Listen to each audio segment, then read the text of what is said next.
Hi everyone, welcome to today's webinar on planning a sustainable food system in celebration of Sustainable Gastronomy Day, which was observed yesterday.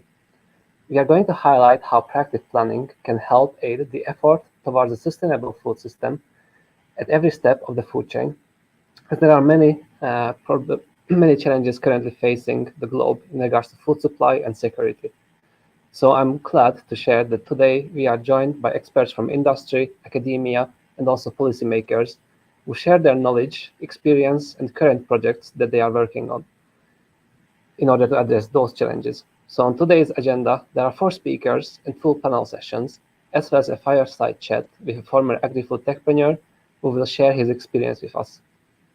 And for the panel session, we invite you to drop questions in the chat at any point during the webinar, and we will try to address them as the time allows.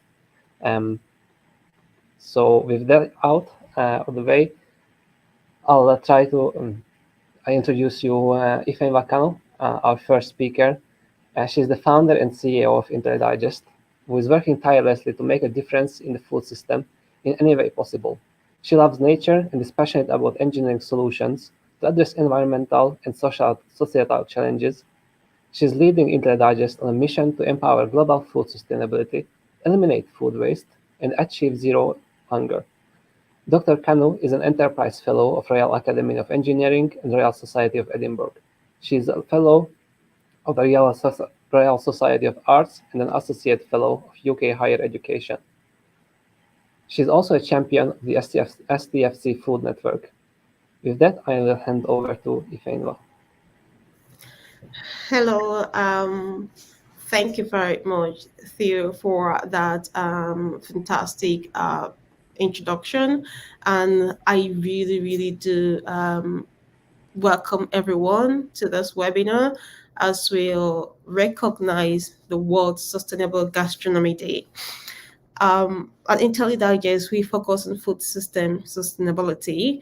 Our core vision is to ensure that no child goes to bed hungry, and this drives our mission to empower global food sustainability. So we work with stakeholders across the food system as we help them through this transition to adopting more sustainable practices that ensure that the food we eat does not have an impact on our health and environment. So while we talk about planning a sustainable food system today, I think it would really be great if we try to look at the food system as a whole and what that really entails. So in a nutshell, food system encompasses the entire range of actors and the interlinked value adding activities involved in the production, aggregation, processing, distribution, consumption, and disposal of food produce that originate from agriculture, forestry, or fishery. So that is really a very wide scope and part of the broader economic, societal, and the natural environments in which they operate. So if you look at the food system wheel, it really throws light into the complexity of the food system. I think the FAO has the United Nations Food and Agriculture Organization have nicely produced this wheel trying to highlight the complexity of the food system, knowing that we have the core system, the societal elements, as well as the natural elements. All these play a huge influence on how the food we eat gets to our table, which at times we don't really appreciate.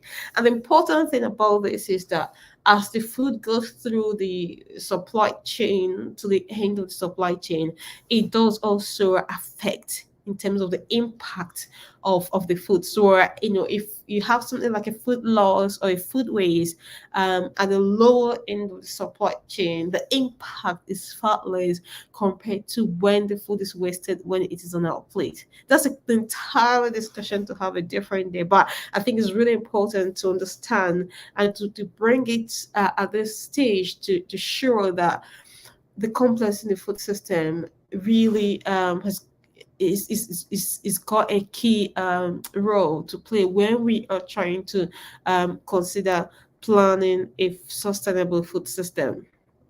Now, why is this really important at this point? We notice that there are changes in the food system because of rapid population growth, urbanization, growing wealth. Because as the economy of a nation grows, you find out that there's changes in terms of access to food and demand for food, because people naturally have more access to variety of food, or tend to have the resource to access variety of food, which then changes how people approach their diet. There's changing in consumption pattern, and also the issue around globalization, as well as climate change and depletion of natural resources. These are key factors that are really impacting on the food system. This is really why it's important that we need to plan our food system. So the developments in the food system have yielded many positive results recently. We have advances in technology. We can use a lot of gene editing. We talk about GMOs and stuff.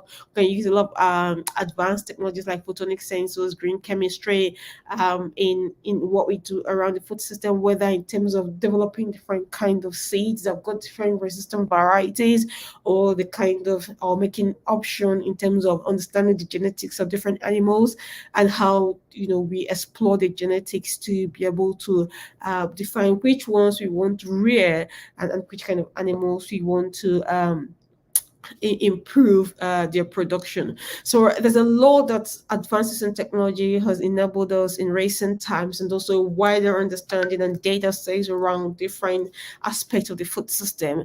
But the question is, do we still have some negative impact of these advances and changes in the food system?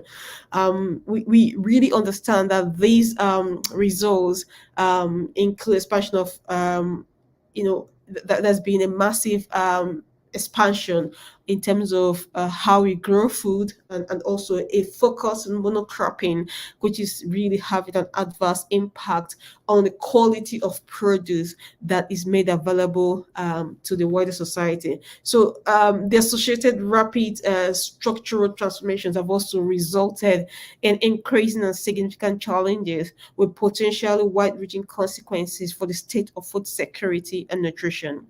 This include mainly highly processed, high calorie and low nutritional value food items that we have in the market. And this is really why we talk about the food system sustainability challenges. So one thing is, we've done a lot in terms of having plenty, on the plate of people, but by having plenty, what exactly have we then also made room for? So one staggering statistics which a lot of people do not connect with is that we are what we eat. 1 in 5 deaths is linked to malnutrition.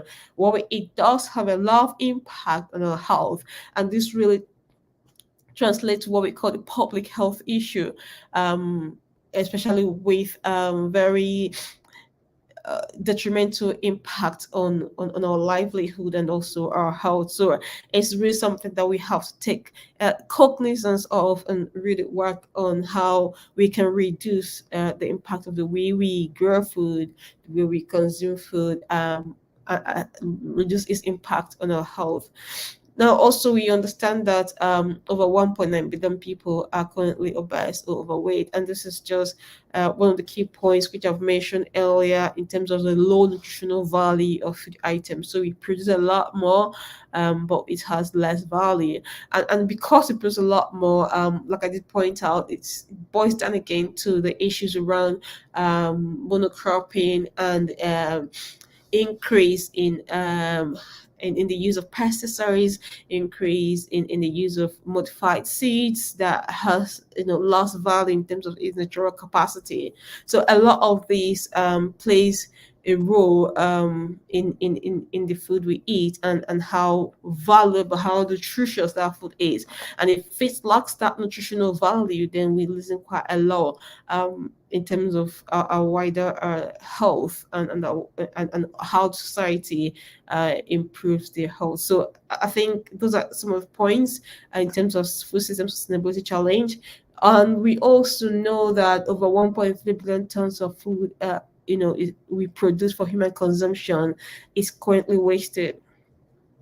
And in the midst of all these issues, we have over 900 million people who are still hungry, who don't have access to food. So I think when you look at these, few key statistics, it shows you that we kind of live in a world where we have a broken food system that needs to be fixed. And I'm sure that some of the other presenters who will be joining us later will throw more light to some of the things their organizations are doing. And I think this is kind of something that can only be delivered by having a joint effort to really tackle these key challenges within the food system.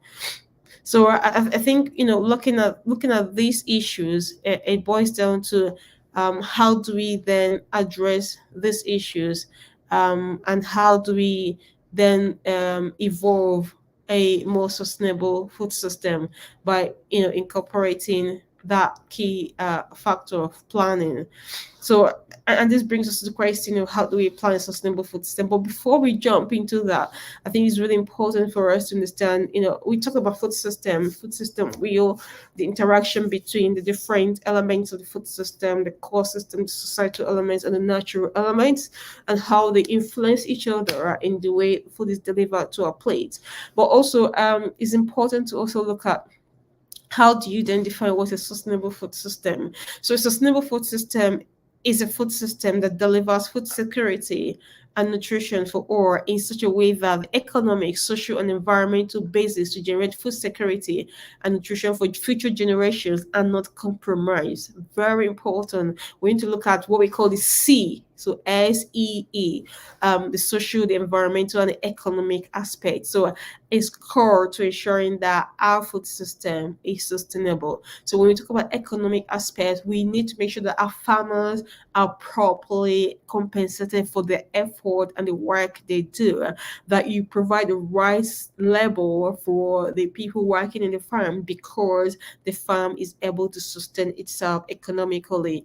And also that comes to every other stakeholder within the food system, that every other core player within the sustainable food system is able to thrive economically, and that we pay the true cost of the food we eat, because that will have an impact also when it comes to our relationship with our food.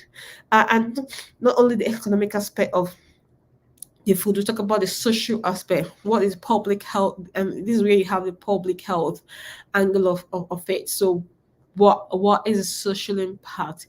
How is the food we're eating helping to evolve our cultural diversity, our health, and also the wider social impact that we can get from eating the right quality of food? So, and this is where we talk about social aspect of food system sustainability. Then we have the environmental sustainability, where we look at the flora and the fauna around the where we produce and grow our food, and also the different processes that the food goes through before it gets to a table. How do we ensure that the way we produce, distribute, and consume food has less impact on the environment and does not negatively affect our immediate environment, our ecology? I think it's really important that when we talk about sustainable food system, that we look into these core areas. So I think when we talk about food sustainability, we need to take a holistic approach to thinking and doing doing things that consider the food system in its totality, taking into account all the elements, the relationships, and related effects. It's not confined to one single sector, or subsystem, or the food system, or discipline, and thus broadens the framing and analysis of a particular issue as a result of an intricate web of interlinked activities and feedbacks. It considers all relevant causal variables of a problem and all the social, environmental, and economic impacts of the solutions to achieve transformational systemic challenges. As such, the food system approach addresses the limitations of many traditional approaches to improving food security and nutrition, which tend to be sectorial, with either a narrowly defined focus that leads to technical fixes, which are subjected to the scope of one ministry or public agency, or which use systemic thinking to tackle objectives but are limited to subsystems. Hence, encouraging development practitioners and policymakers to see bigger picture. We also help to facilitate multi-stakeholder collaboration and policy coordination at different levels to promote a more balanced relationship and jointly address future challenges. So why there'll be trade-offs to be made, that is between key priorities of the food system, such as poverty reduction, increased agricultural productivity, improved nutrition, and hence environmental sustainability. There'll also be opportunities to simultaneously accomplish multiple objectives. A food system approach can help identify such synergies as well as facilitate the coordination needed to achieve them. Um, I think it's really important to take into consideration these key points.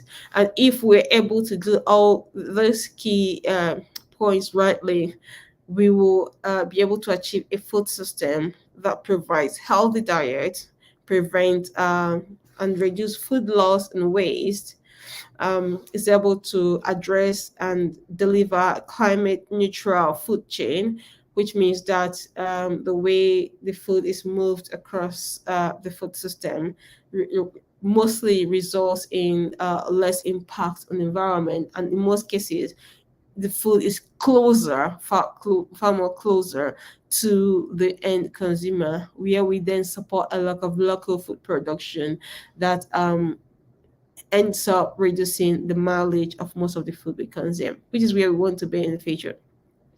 So we talk about resource efficient food chain, where we ensure that we effectively use circular economy, circular bioeconomy in the way we produce and grow food so that we are more resource efficient, whether in terms of energy use or material use within the farm.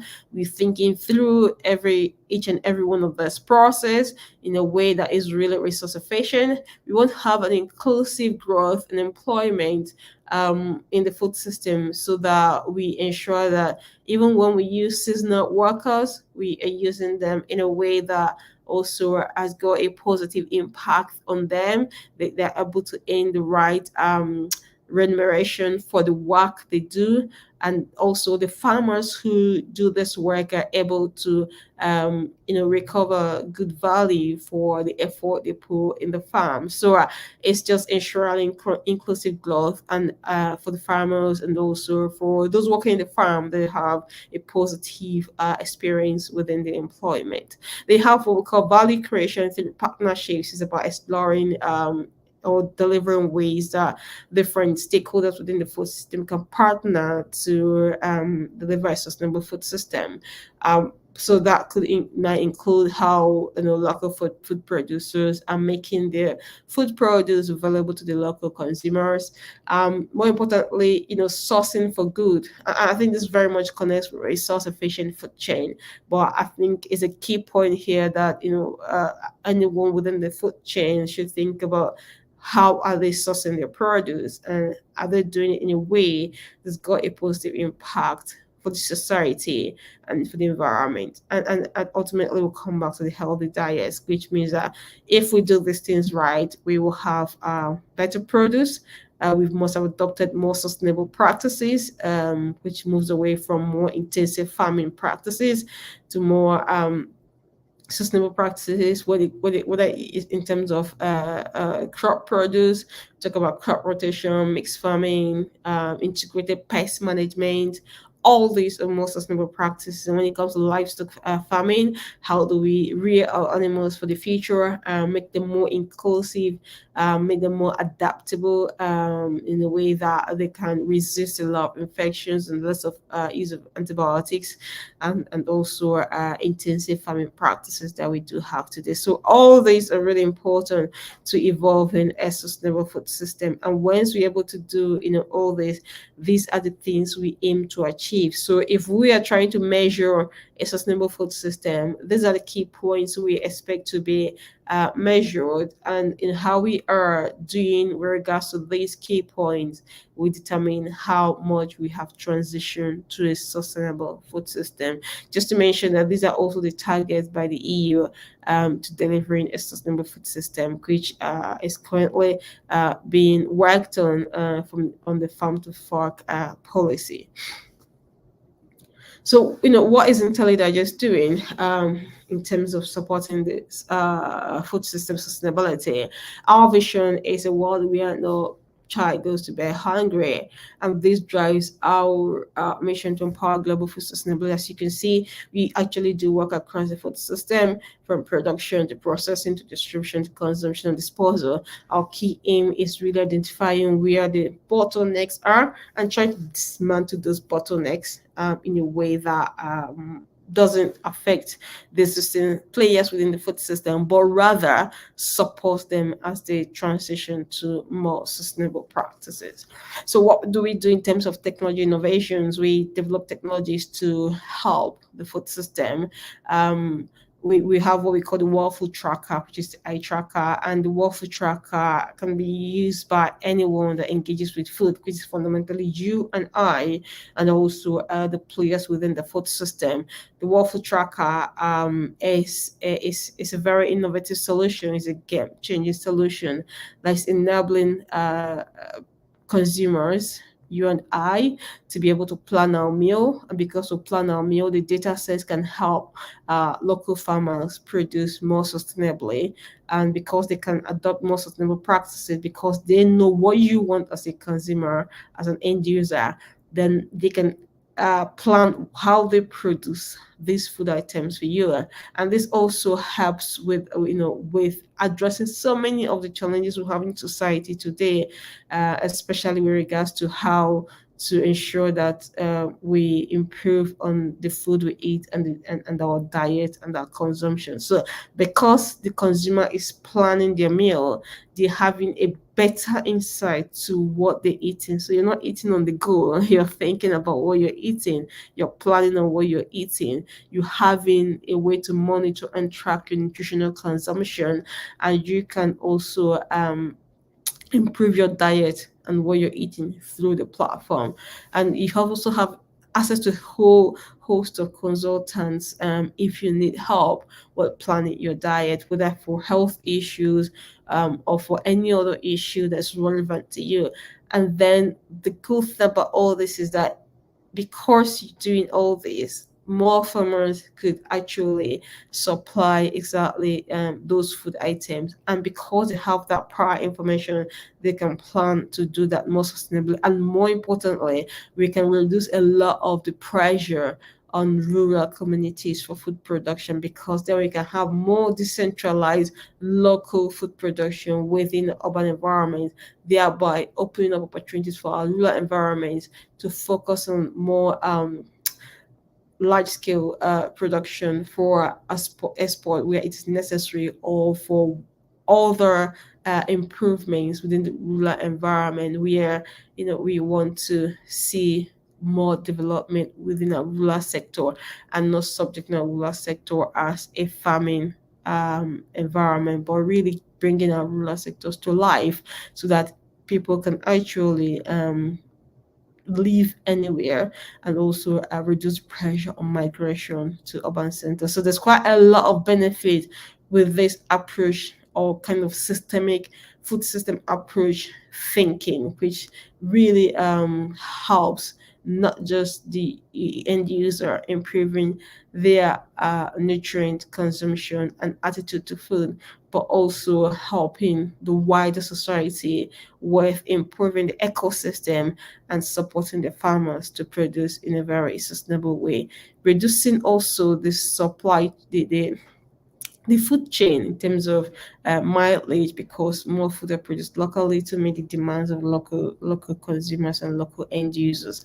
And apart from the World Food Tracker, which has got these unique features, which I encourage you to look out for, we do have the eye digestion.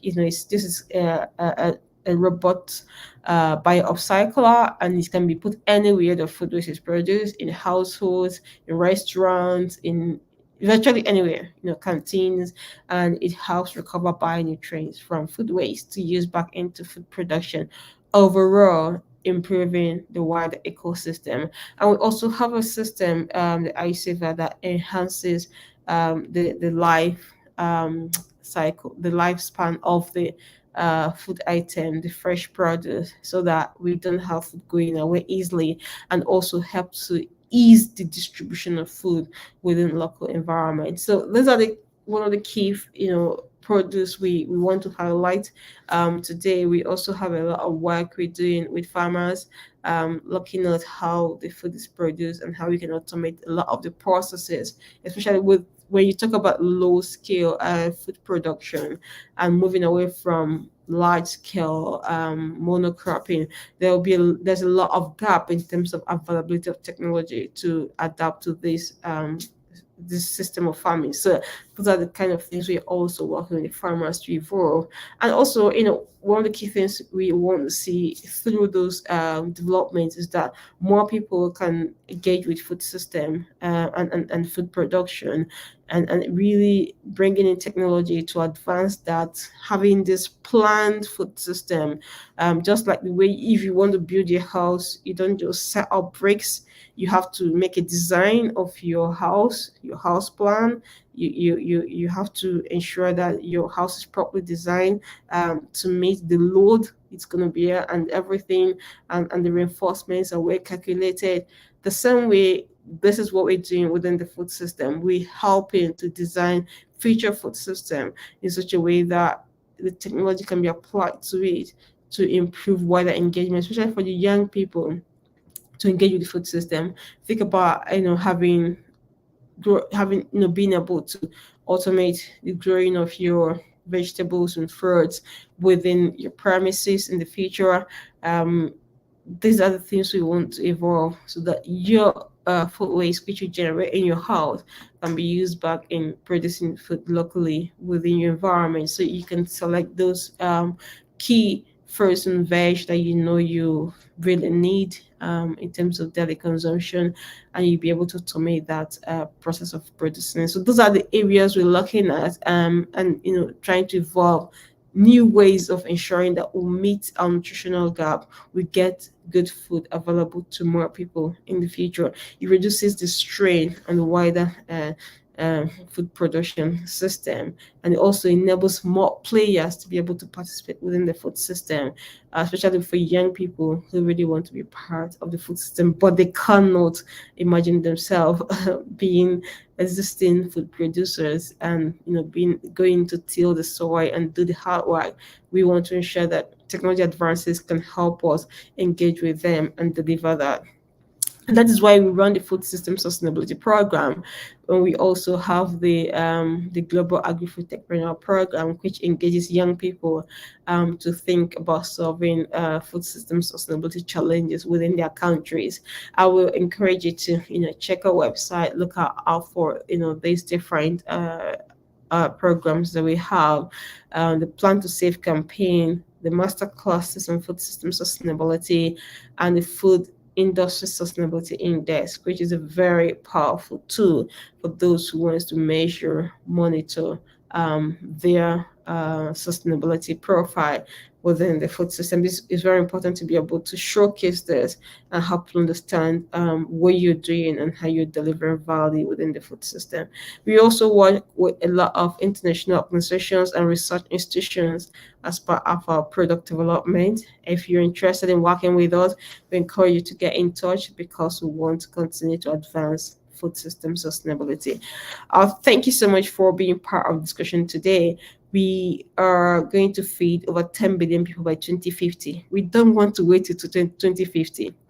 We already have a target through the Sustainable Development Goals to speed that action to meet specific targets by 2030. One of the key words is to have food waste by 2030, and also to ensure that we have nutritious food for more people by 2030 by ending hunger. So we have key milestones we need to achieve as quickly as possible to be able to feed over 10 billion people by 2050, and we want you to join us in delivering this sustainable food system. I'll be happy to take your questions at the end of this presentation during the panel session. But thank you so much for being part of the discussion today.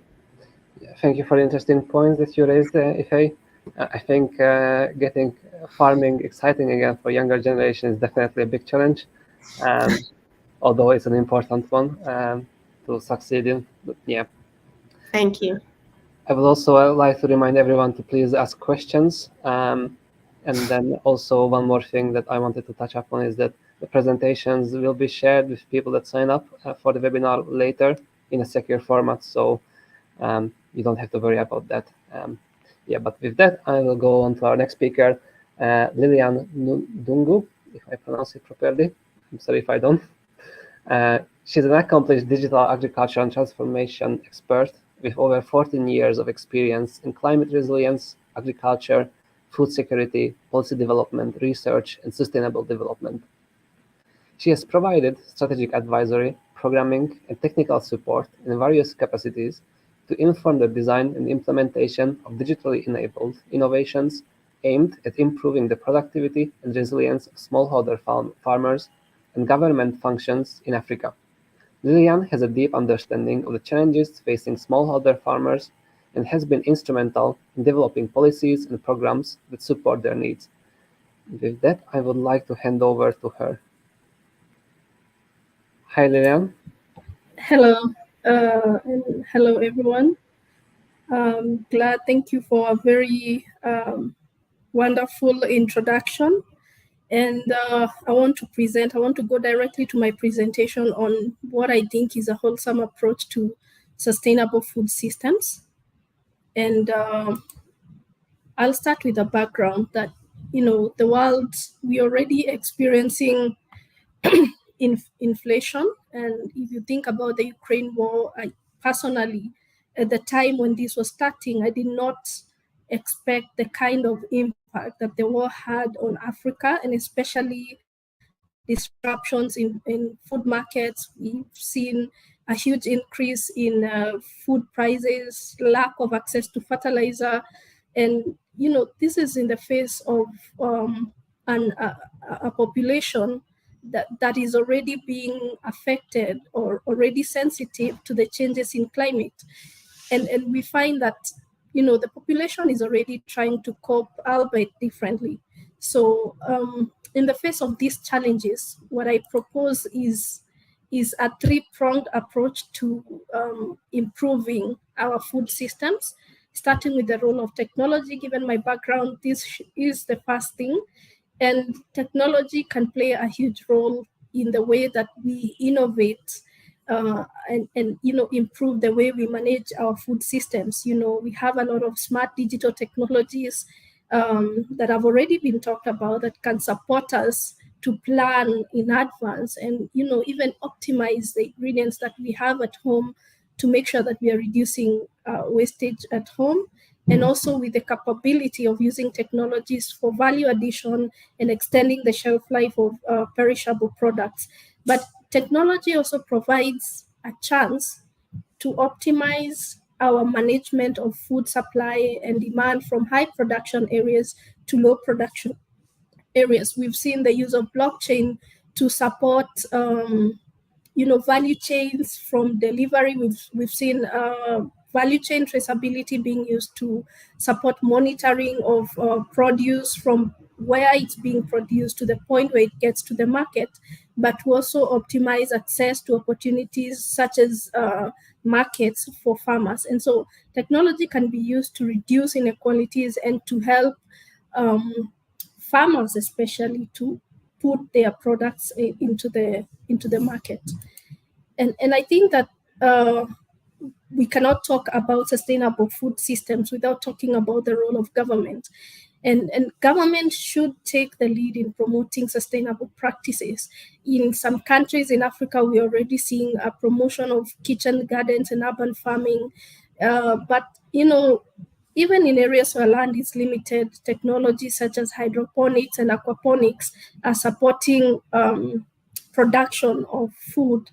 Even, looking at basic food production, for example, for vegetables and small fruits. But I think it also speaks to our consumption patterns, and government has to take a lead in promoting local indigenous food consumption. If you look at what is termed as a normal diet in urban areas, you're going to find a lot of wheat flour and maize flour and rice being part of what is termed as as indicators of, food availability. But then in Africa, we have a lot of indigenous food that can still feed our population and which are more suitable in terms of production in our locales. But unless we change our consumption patterns, then the market viability for farmers producing these indigenous foods at a larger scale again remains limited. Then there's also the role of governments in strengthening local production. Countries like Rwanda have started or have actually made a lot of progress in supporting within country production of fertilizers and seeds. And this means that they are less reliant or less affected by the global changes. For example, the case example of the Ukraine war. But there is also a need for governments to incentivize businesses with sustainable practices. This is already happening in very many places, but there's a lot that needs to be done to incentivize businesses to really create sustainable practices to ensure that we are reducing the waste. But there's also the issue of public awareness. And while we can say that this could be something that needs to be promoted by the private sector and by other actors, I think government also has a role in creating that public awareness for consumers or for countries to adopt healthy and sustainable dietary habits.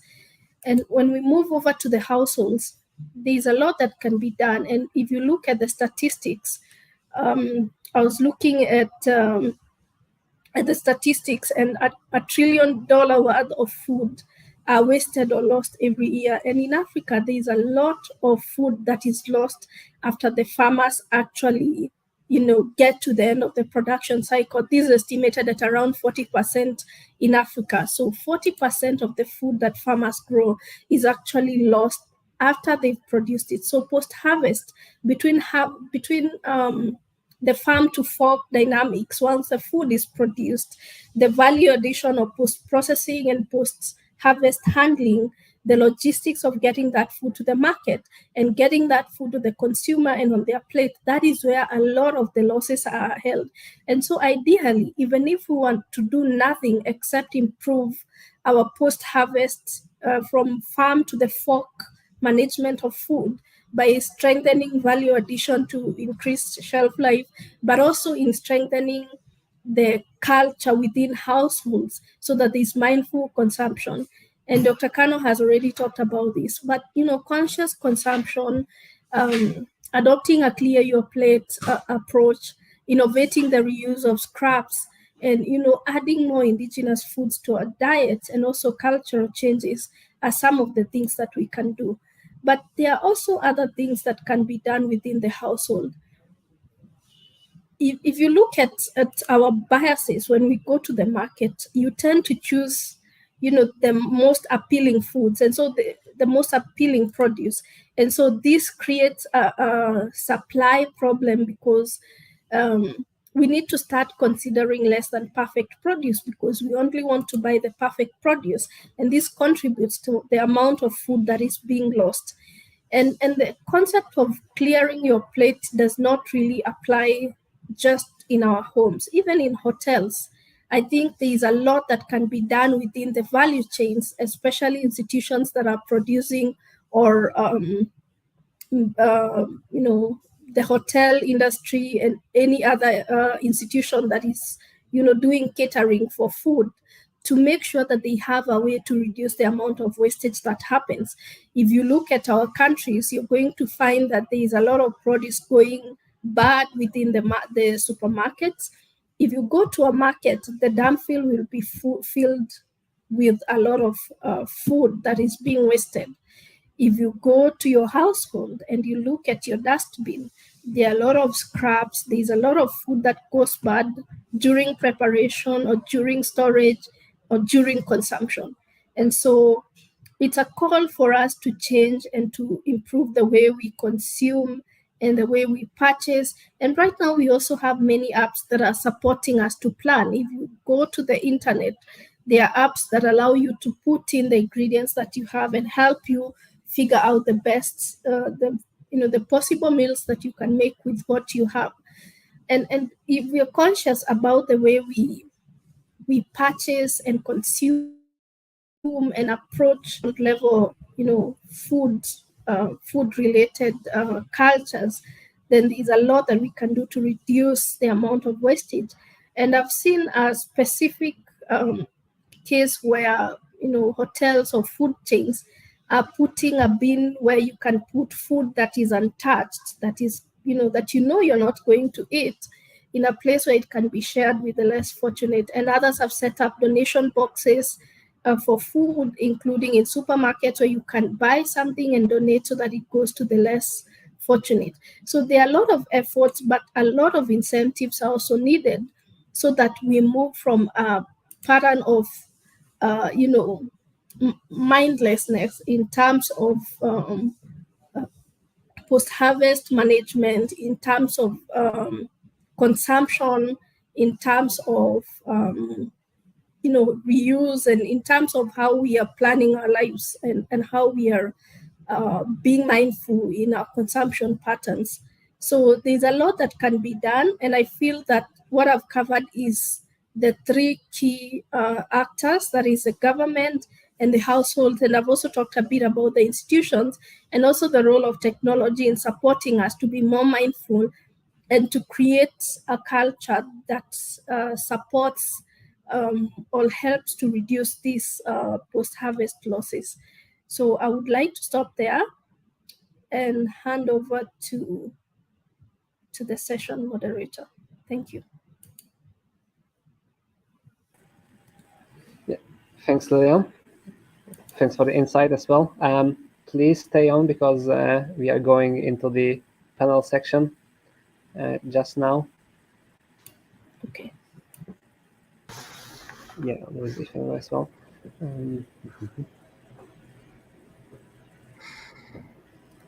Yeah, can you please turn on your camera, Lilian?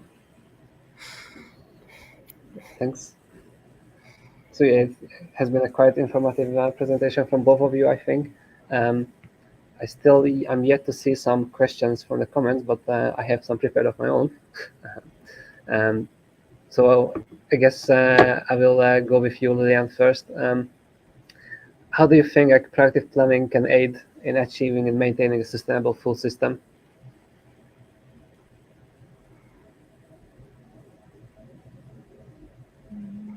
Your microphone is off, Lilian.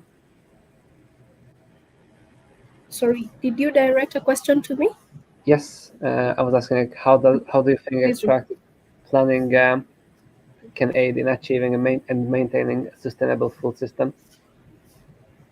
Sorry, planning? Yeah, proactive planning. Proactive planning. Okay. So I'll take the case of a household with 4 people. And ideally per week, if you have a pre-planned menu, then your weekly budgeting and procurement, your weekly buying trends are going to be dependent on your menu. And the menu should actually, in most cases, what people do is that you adjust your menu to cover the foods in season, because then those are cheaper. So ideally, if you have a menu, then you plan ahead about what you're going to consume during the week, and that is only what you buy.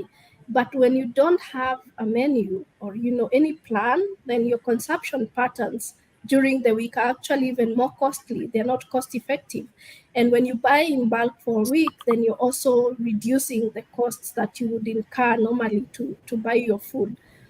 And so if we're conscious about the meals that we are going to make, then we can also create better. I look at my household, and sometimes when I'm buying vegetables or meat, there is the way that the food will be done, so that we use the vegetables, we buy enough vegetables to last us the week. So the menu from one day to the other is dependent on ingredients that are going to be more perishable at the beginning of the week, and then we move to less perishable items towards the end of the week.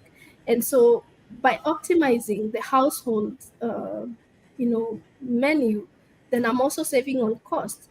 But it's also about the fact that I'm only buying what I'm going to need in that week. Did I respond? Yeah, Did I answer your question? Yes, Yes, it did. What about you, Ife? What do you think? Well, I think it's a very great question, Theo, and I think from the end user perspective, Lillian has really done justice to that. I think we just need to plan what we eat. We can't just continue to do what we do presently and expect the food system to be any better. We need to think about the food we eat. We need to have an approach to the way we plan our food and what we eat. And like I did mention during my presentation, what that actually does for you as a person is that it improves your access to good food. It improves your access to good health because you're eating the right food. And also, ultimately, it does help the producers, the farmers, to adopt more sustainable practices to producing food because assuming that you are able to share that information like we do have with the World Food Tracker platform, it means that we can take that information and communicate with farmers locally. Also, not just communicating with existing farmers, but spurring up the demand for more local food production because we, the entry farmers can see a supply chain for them to tap into. So I will encourage every end user who is with us here today in this event. If you have not been planning the food you eat, you need to rethink that today. Yeah, it's not very difficult. If you look at what you eat on daily basis, on weekly basis, it doesn't vary that much. It's just putting it down and then trying to monitor and track the quality of food you eat so that you ensure that you have the right nutritional value in what you ate. And that information will ultimately help other players within the food system. It also comes down to whether you eat in or eat out at some point. So we're not talking about the fact that you must eat in all the time. If you need to eat out once in a while, that is fine. And some families have got a pattern of the days they eat out just because they have this particular meal the children want to eat out. So you can form that as part of your meal plan. Just think about that restaurant nearby you where your child goes for that sports, or that restaurant nearby where you're staying. If they know that every Wednesday you have to come in and eat food, don't you think that they will be able to plan better and procure the food items they use more sustainably? Imagine the impact of you, the end user, on the wider food system. You hold the key to actually delivering a sustainable food system. And if only you can plan and make that information available to the wider players in the food system, you are a complete game changer within the food system. So what we're saying is this: make it a habit of planning. Use any tool available to you to be able to make that information available to other wider stakeholders within the food system. And if they're moving on from the end user to the let's say food producer, part of the supply chain, as a food producer, you farmer, by the time you have an idea of what the end users within your locality are demanding for. It simply means that adopting more sustainable practices like mixed cropping, crop rotation is not going to be onerous. And when you do that, they can also build in integrated pest management into what you do, which simply means that we don't need to use a lot of pesticides in the farm. We don't need to depend on intensive farming practices. We can adopt more sustainable approach to the way we grow. And this is what we call taking a holistic approach and planning ahead. So by the time you have the steps to your planning, by the time you then think about the impact of every action you take on the wider ecosystem and you plan to mitigate that, this is what we call de-risking. So by the time you plan, you de-risk so many of the challenges you have, whether in the way you produce food, the way you get access to people, and how it impacts on the health of people. Then you come into the food processors and food manufacturers. Ultimately, we want to have a sustainable food system that people don't have to go hungry. So what that simply means is that if there's any overproduction by farmers, that we can turn it into useful produce that can last longer. So where that needs to take place, how do you adapt that? How do you deliver that? it's only if we have the planning in place we can achieve that. So these are the ways that planning really helps in delivering a food system, not just for the end user, not just for the food producers, not for the manufacturers or the processors, not for the retailers, the restaurants and markets, for the entire food system. So yeah, indeed, planning has a great deal in every aspect that we do. And Absolutely. yeah, I'll just see that there is a question from Bahati Simeo, that apart from education to farmers about post-harvest loss, is there a response to farmers to get post-harvest loss insurance? Because it is very hard for smallholder farmers to manage post-harvest. I'll let you pick who would like to go first. Yeah, I could start. There are a lot of efforts that are going on right now to reduce post-harvest losses or to manage production or produce after harvesting. The first one is that government is working on governments are looking at land consolidation. While this is a very strange policy for Africa, it's actually doable because with consolidation, we identify marketable uh, uh, priority crops, and then farmers, when a group of farmers, despite their land size, produce that crop, then there is a next level where aggregation and value addition can happen. So, if, for example, a group of smallholder farmers are focusing on potato farming, which is a priority crop for the government, then it's easy for the government to either set up a value addition or post processing plant there, and it's also easy to use other avenues such as SACCOs and cooperatives, where the farmers are registered despite their size, to aggregate that produce and support access to market. And when you take out the logistics part after harvesting, then if you know there is an easier access for getting that produce to the market, then you're reducing those delays that result in huge losses. And we've also seen government supporting and the private sector supporting farmers with storage, locally adaptive storage measures. For grains, we've seen these bins which protect the cereals from aflatoxins, and there are a lot that is happening to support farmers to reduce the losses that happen post harvest, both by the government and the private sector. And there is also an opportunity to use technologies to link farmers to markets. We have a lot of digital marketplaces where a farmer can anticipate their production and book for the market before they harvest, so that by the logistics are sorted and the traders know that we are picking this amount of produce from this farmer on this day.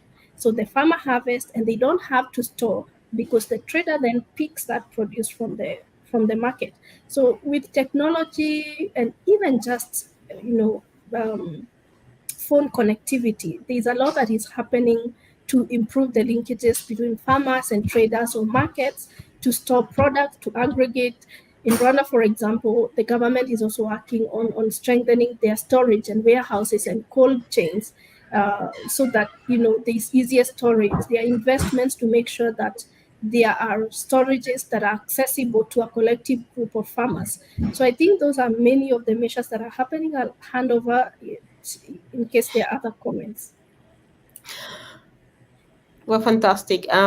Great question, Theo. I think when it comes to the question that was asked by the participant with regards to how we can provide insurance for farmers, there is I think recently we had the celebration of the World Day to combat a drought and desertification, which I think is a big challenge we have for most farmers, because definitely the food we produce is impacted by climate, and the climate is impacted by the food we produce. So I think a lot can be done in terms of providing support for farmers, and trying to mitigate against food loss and food waste. And partly that is also centered around planning, because at the end of the day, if we have the proper plan in place, we definitely will not be having a lot of the food loss. which does happen before the farm gate, and we will also be able to address most, if not all, the food waste we have post farm gate. So I think this really brings us to the topic of discussion today about planning and planning and planning. Because if we fail to plan, that means we'll plan to fail. And I will encourage anyone who is participating today to also look at the Plan to Save campaign run by Intel Digest. We'll really appreciate if you can key into it and support it, because it's also a way of creating awareness and passing the message across. Different things that people can do to address the challenge of food loss and food waste. So ultimately, if I should have answered if I may answer your question, the key thing is the farmers need to engage with planning. We can't continue to do things the way we used to do it. We can just say because we have a farmland, we can just throw this crop on it and just grow it with the intent that we'll have somewhere to sell it. We can't continue doing that, and we can't continue to focus on quantity of produce, even though the practice we're using is damaging to our health and environment. We can't continue to do that as farmers, as food producers. We have to think differently, and that means we need to plan. Farmers need to engage within the food system. They can't just be, there as, farmers and producers. They need to be actively engaged within the food system. They need to be helped. So when it comes to issues of drugs and desertification, one of the things we're doing at IntelliDigest is looking at satellite data, looking at robotic spectroscopy within the farm to help inform the farmer. So the farmer should know when there's going to be drought, when there's going to be desertification issues, when there's going to be flooding. It shouldn't come as a surprise to the farmer. I think we've really been advancing technology that farmers should be benefiting from these technologies. It's been developed because of different other fields, people traveling to the moon and stuff. But why can't farmers benefit from it? Why can't farmers know when there's going to be flooding and plan for it to mitigate it? Why can't they know when there's going to be drought, desertification, and plan for it? That is what we need to do. This is what we need to provide. Why we need to provide enabling environment for farmers to thrive and benefit from the hard work they do. There will be some few food losses and food waste, but it can't be, you know, in such staggering numbers that we have it today if we do the right thing to plan and engage every stakeholder within the food system, especially the food producers. Yeah, there are certain like the long-term challenges, like desertification. I think it's happening even in Eastern Europe, especially like in like the field of like in the country of Hungary, has been going for a couple of years now. I think growing issue. Um, but yeah, talking about technology, Umilker Hassan was just asking what are the various ways technology can be integrated into food processing for sustainable food systems. Well, maybe I should just go next since I just finished speaking. And because I've already talked a lot about technology. So is it? Let me ask you again, Theo. Are you referring to process? Is a question purely on processing, or is it across the food system? Uh, Integrate into food processing for sustainable food system. So specifically on food processing. Yeah. Okay. Well, there's a lot of advances in technology today that plays role in food systems. So I will encourage the person that asks a question to look at our webinar on engineering a sustainable food system, which we had about 3 months ago. IntelliDigest held a webinar in recognition of World Engineering Day for Sustainable Development. So we had a lot of speakers who talked about different engineering technology solutions that are available. So I will encourage participants to look at that webinar, but I'll touch on it quite briefly. I think most of the emerging technologies, we talk about artificial intelligence, we talk about photonics, quantum computing, data. Data is a big thing at the moment. How do you get insights from data to improve processes? We talk about green chemistry, genetics, These are kind of buzzwords we have now in terms of advances in technology. So they have key roles to play within the food system, and in particular food processing that the question was on. So within food processing, you can use photonic sensors to monitor your processing line. What that does for you is that if there is a deviation in the quality of the produce, you can be alerted in good time without the food getting to the end user and causing um, adverse health conditions. So these are roles that photonic sensors can play. And combining photonic sensors and quantum computing, you can have more in-depth analysis in terms of the quality of the produce that you have, and what is the biochemical composition online, without necessarily having to spend 3 days or 4 days taking your samples to the lab to analyze that. So those are things you can do. And with AI, you can do a lot of things in terms of automating so many of your processes. So any process that is repetitive, you can use AI to automate that and improve on that once you have different sensors that let you know what is going on and how you can really automate the process. In terms of green chemistry, there's a lot in terms of what you can get as output. We don't really I don't think the future is about ultra processed food. I think it's about using that information to grow more nutritious food, more diverse food that improve the health of people, and not really focusing on how you can use such technologies to produce ultra processed food, which is really most of the time damaging people's health because of the level of preservatives that need to be put in those ultra processed food to help them to last longer.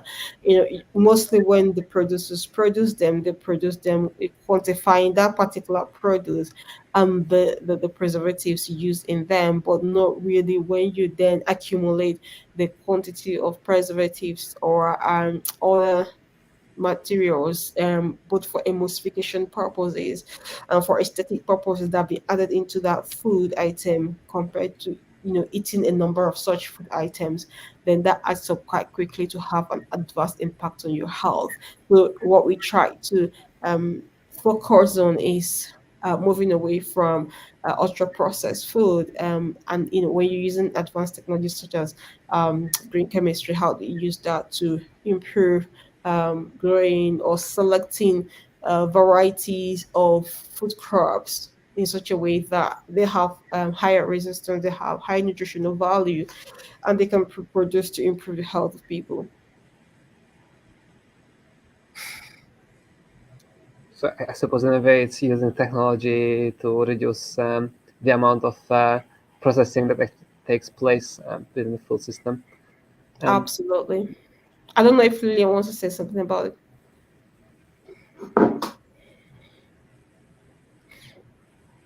Do you have anything to add, Lillian, to the question, or okay? Then there's another question from Ishmael Kamlan. With the number of mouths we will have to feed by 2030, can we really avoid pesticides completely for sustainable agriculture? I suppose it also could apply to GMOs as well.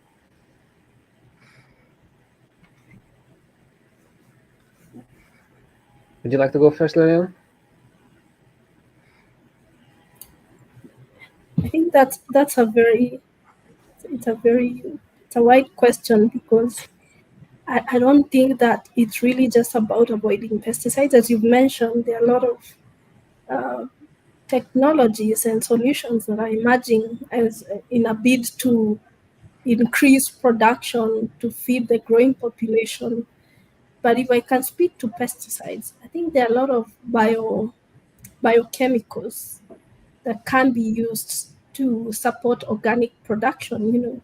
You could use cayenne pepper to spray on your crops. There are methods of intercropping that ensure that crops are supporting repelling of pests. There are ways to improve and support organic production. And we've seen a couple of those even in managing invasive species, where there are plants which can repel other plants. So there are a lot of things that can be done, but I don't think that feeding African countries the capacity to feed their growing populations in 2030 will only be dependent on on that organic biochemical component. It's also about changing our approach to agriculture, because most of our agriculture is smallholder, labor intensive production systems, and it's about switching into more sustainable and less labor intensive and higher production systems that optimize the space that we have. Because if you look at the ecosystem, our current response to increasing production, which is usually to expand production, intensifying the areas under production, is not going to be viable in future. So it's about optimizing our current production systems. We've talked about the biggest challenge in Africa, which is actually inputs. If you look at most countries, they do not have a localized fertilizer recommendation. So it doesn't matter whether governments provide subsidies for inputs and fertilizers, we are still applying the wrong fertilizer. And then we have like an incremental set of disadvantages from wrong application of fertilizer. So it's about optimizing our inputs, it's about optimizing our farming approaches and making it more labor intensive and space dependent. But I think the most important thing for African agriculture is that it needs to stop being rain dependent. That is our biggest challenge, because with climate change, you're looking at a lot of changes in weather patterns. And so, water harvesting and less rainfall and climate dependent production is what is going to help us feed our population by 2030. And maybe another important point to add is that I was looking at some statistics about Africa, and right now, close to 70% of countries in Africa are net food importers. So, and this is very strange because of the amount of arable land that we have in Africa. So, we import more than we export in terms of food, but we also have the largest amount of arable land cumulatively. It could be that part of that land is, arid, but Egypt is producing a lot of food and it's an arid country. And so I think it's about perspective and a change in our farming systems into more sustainable alternatives so that we can increase production. And again, I've seen a lot of farmers and people with very limited spaces using hydroponics and aquaponics, and they are producing a lot of food in very small spaces. So I think it's also a cultural change. And sometimes culture change takes close to 10 years. So again, you're looking at what we are doing now to effect that change by 2030, so that we have sustainably transitioned our production systems to be more sustainable and viable, and to produce more without really harming our ecosystems and our environments. Thank you. I think I'll jump in quite quickly, Theo. I think that's very fantastic contribution by Lillian. Well, I'll just say that with regards to sustainable practices, we really have a broken system globally. I know a lot of emphasis by Lillian is in Africa, but I think across Europe, Asia, and Americas, a lot has been damaged in terms of the soil, and we need to help our soil to breathe again. Our soils are not breathing anymore. They're completely dead, so we need to help our soils to breathe again. So and there's quite a lot governments across the world doing to support farmers transition. Across Europe, a lot of farmers are being requested to retire just because the government want to see changes within the food system, and a lot of funding is being put in place to help and enable that. So I think it, like you said, Lillian, it takes some time to have that shift, and it's not just shift for the producers, but shift for the end users. Ourselves, we need to make that shift too, because we hold the key to changing the food system as end users. We can help the farmers deliver, and I think one of the things we're trying to do to help support with that is the Global Agri-Food Techpreneur Program, where we're engaging with young graduates to be part of the food system and helping them think around the way we produce and grow food for tomorrow, so that it doesn't have negative impact. So I think we can do that. It might take some time, but we're definitely going to be able to make that transition and help to revive our ecosystem, produce more nutritious food, which will have less impact on our health and environment. And whether we can have, a pest-free food production in the future, yes, we can deliver that in the future through integrated pest management, crop rotation, and mixed farming approaches to the way we grow food. Thank you.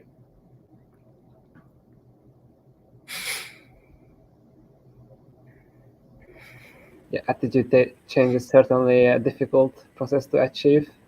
It can take a long time, but at the same time, I think possibly the bigger negative consequences there are, the um, let's say easier it becomes, or the more necessary it becomes as well. But yeah, Yeah.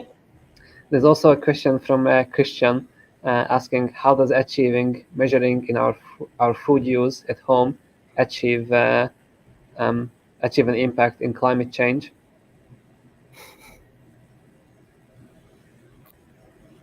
Do you want to go first, Ife? Okay.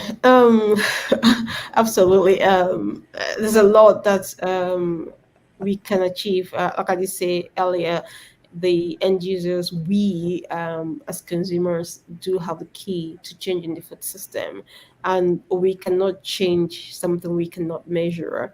And this is why, if you go through the Plan to Save campaign that IntelliDigest is running, we are promoting, not just meal planning, but also being able to track, monitor your food waste and also the food you consume. So by having, those tools accessible to you to do all those monitoring and tracking, you do have a lot of insight to what you're doing and how it is having an impact. And I would just want to say that, when we talk about delivering a sustainable food system, we're not talking about a climate change food system, because sustainability is really encompassing. It touches around different facets, talking about, people, planet, which is climate change, partnerships, quite a number of points when you talk about sustainability and sustainable food systems. So what we're doing with regards to actions that stakeholders can take is not just talking about carbon footprint and climate change. We're looking to the bigger picture, because if you try to deal with one without looking into the other, what you try to do is to hit on a brick wall, and you're not going to make any progress. But if you take a holistic approach, and in a way that you look at people, look at profitability, look at partnerships, look at peace, touching on the key pillars of sustainability, you will be able to then deliver a sustainable food system that really meets the need. But if you try to dwell on one, the chances is that you are losing sight of the other, and at the end of the day, you end up hitting a brick wall, because they need to work together to drive the change. Thank you. What about you, Lilian? Shall I repeat the question to you? Yeah. So Yeah, I'm going to present a different perspective, you know. And so I'll give you some figures. So in Africa alone, the amount of food that is lost after harvest every year is estimated at 4 billion. That's grains alone. And this is actually higher than the total food aid that Africa has received in the past decade. But it also equates to the annual value of cereal imports. So the amount of cereals that we are importing, we would not need to import them if we optimize that post-harvest from, the point where we harvest food and bring it to the market, food that we lose, especially from our homes. So it could be that, part of adaptation in reducing our carbon footprint reducing that huge waste. Because if you look at Africa, if you go to our markets, as I was saying, there's a huge landfill in the markets with food that is perishing. And in the same town, there are people who are starving. And that food waste is contributing to a huge percentage of our emissions, especially in urban areas. So if we reduce the food that is lost after harvesting, we are reducing the amount of emissions that we are, we are reducing our emissions too, and that is contributing to climate adaptation. But the best thing is that it could be that what we need is not to produce more, but to manage our post-harvest losses, to reduce our dependence on imports and to reduce our dependence on food aid. I come from Kenya, and every year, we have a huge 70% of our country is arid and semi-arid. And so when it rains, we have floods. And when the rains dry, we have drought and people die. If we could move food from the high production areas where people leave the food to rot in the garden because the logistics to market are actually a challenge, and get it in a timely manner to these areas that are starving, we are reducing the post-harvest losses. We are reducing our dependence on aid. We are reducing our dependence on imports. We are reducing the amount of food that we need to import. But again, as I mentioned, it also speaks to our consumption cultures. What do we term as a diet? If you ask, East Africans, if we don't have rice, if we don't have maize, and if we don't have wheat flour, we'll say we have no food. But the East African region produces a lot of millet and wheat and cassava and yams and beans.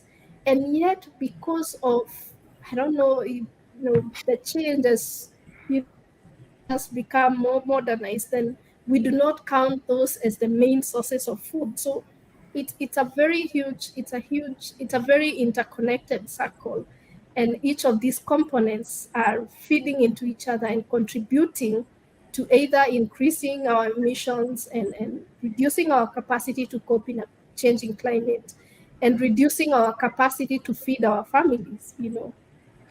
Just a quick point to bring there. Thank you, Julian. I think you're not really. I don't think you gave a different opinion. I think what we're saying actually concur. I think the only thing is that what I was trying to say is that we don't need to focus only on climate change. We need to look at other issues, which is what you've just said anyway. So when you talk about the people going hungry while you're dumping things in the field, and the fact that if we reduce the food loss and waste, we can get more food access to them. That is what I'm trying to say, that we just don't look at the carbon footprint alone. We look at the wider impact of our activities within the food system. But I like the way you gave very specific numbers and very specific examples. But just to say, I think we really concur. It's just that you gave more illustration to it, rather than just the way I was talking about the different sustainability pillars and how they work together. Well, thank you so much. Well, thank you for all your answers. I think it has been a wonderful panel session. And with that in mind, I think we reached the end of it. We will have a short break, and then we will be back soon in 5 minutes. Thank you once again, both Lillian and Ife, for joining. Thanks, Steve, for having me. Thank you. Yeah. Cheers. Bye. Bye.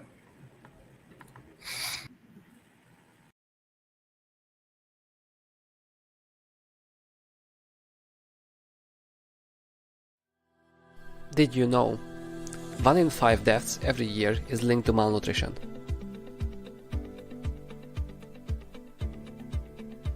Agri-food production systems contributes over 30% of global greenhouse gas emission.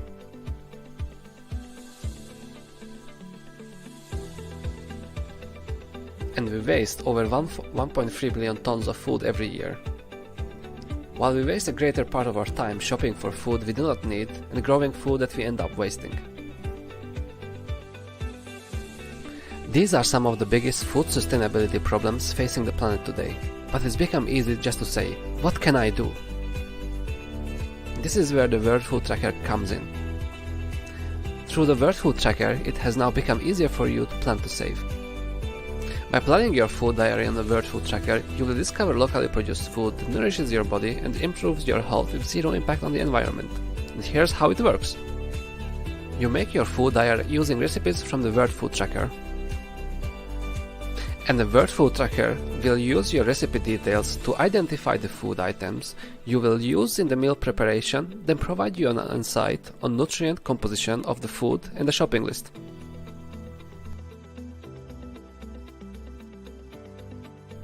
Through the Plan to Save campaign, we work with local food producers to ensure that food is produced sustainably. By sharing your weekly shopping list with local farmers, you are helping them prioritize sustainable food production, ensuring high-quality food produce and eliminating food waste. It all starts from your food diary. Join other users of the World Food Tracker around the world to plan your food and care for your health, your wealth and your environment. Together we can make good food more available to more people and evolve a world where no child goes to bed hungry.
Today's food systems are complex, leading to a series of sustainability challenges affecting millions of people, like food waste, unsafe food, food insecurity, malnutrition and obesity.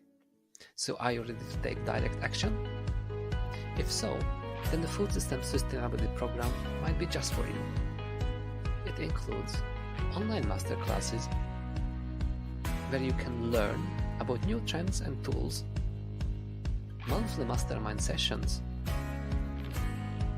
where you meet and solve challenges with others, and the Food Industry Sustainability Index, with which you can check your sustainability profile so you can take positive action.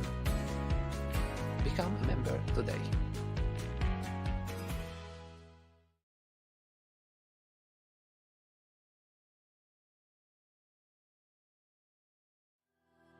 Did you know 1 in 5 deaths every year is linked to malnutrition?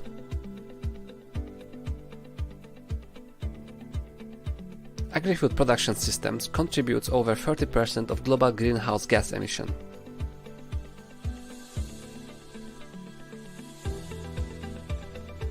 And we waste over 1.3 billion tons of food every year. While we waste a greater part of our time shopping for food we do not need and growing food that we end up wasting. These are some of the biggest food sustainability problems facing the planet today, but it's become easy just to say, what can I do? This is where the World Food Tracker comes in. Through the World Food Tracker, it has now become easier for you to plan to save. By planning your food diary on the World Food Tracker, you will discover locally produced food that nourishes your body and improves your health with zero impact on the environment. And here's how it works. You make your food diary using recipes from the World Food Tracker. And the World Food Tracker will use your recipe details to identify the food items you will use in the meal preparation, then provide you an insight on nutrient composition of the food and the shopping list.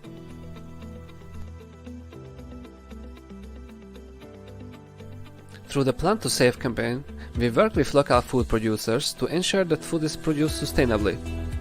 By sharing your weekly shopping list with local farmers, you are helping them prioritize sustainable food production, ensuring high-quality food produce and eliminating food waste. It all starts from your food diary. Join other users of the World Food Tracker around the world to plan your food and care for your health, your wealth, and your environment. Together we can make good food more available to more people and evolve a world where no child goes to bed hungry.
Hello, everyone.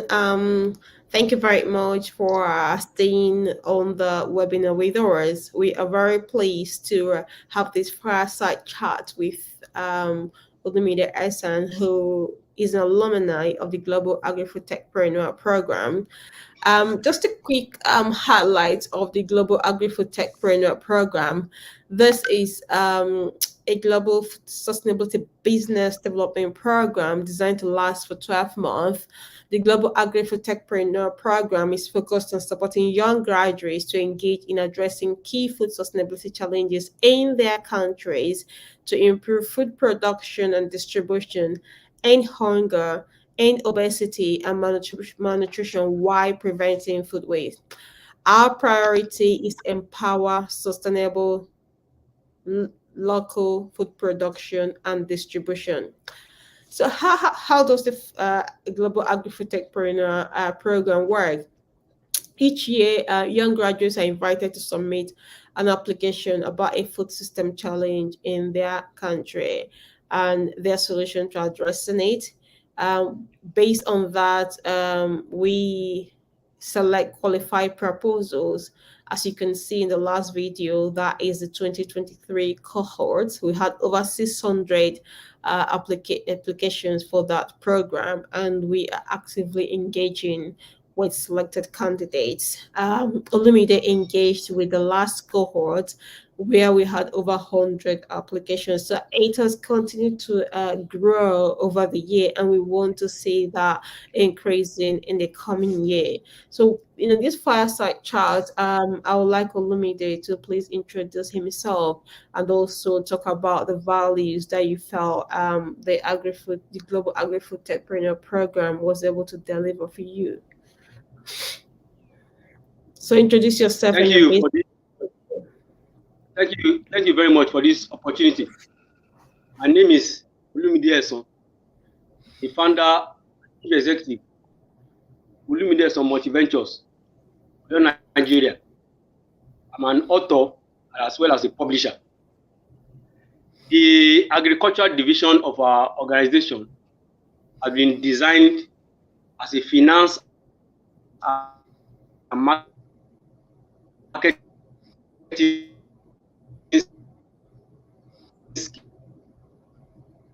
scheme to empower smallholder poultry farmers. We are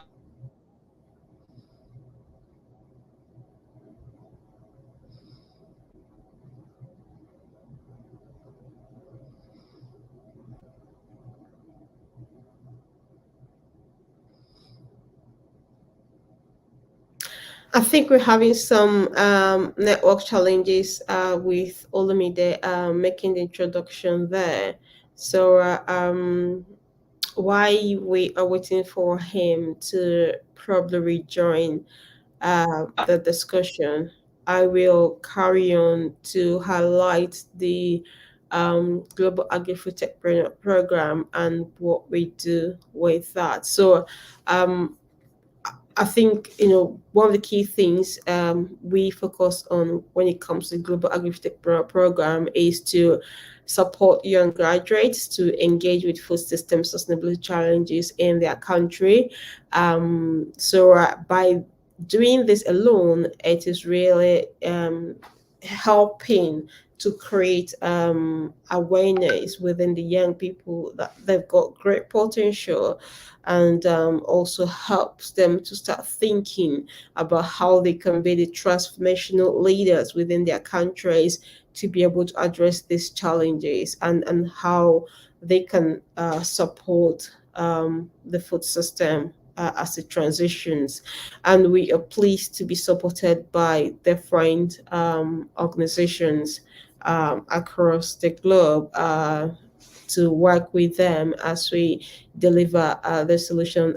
More importantly, the Royal Bank of Scotland, we working with them, and they are supported us through the Business Builder platform, which we make available to the Global Agri-Food Techpreneurs to benefit from an international well-packaged program on entrepreneurship and sustainable entrepreneurship. We are also working with world-class business schools across the globe to ensure that the course case studies are very informative and impactful for the participants. But more importantly, we do engage with STFC Food Network. So we provide also opportunities for tech-driven young graduates to be able to acquire technical knowledge that can help them advance what they're doing. So hopefully this gives you a feel of what the Global Agri-Food Techpreneur is all about. I'm very pleased to welcome Olumide back after the a very short technical challenge. And hopefully, Olumide, if there is no more issue, do you want to carry on to introduce yourself and your business and the benefit the global agri-food techpreneur was supposed to deliver for you?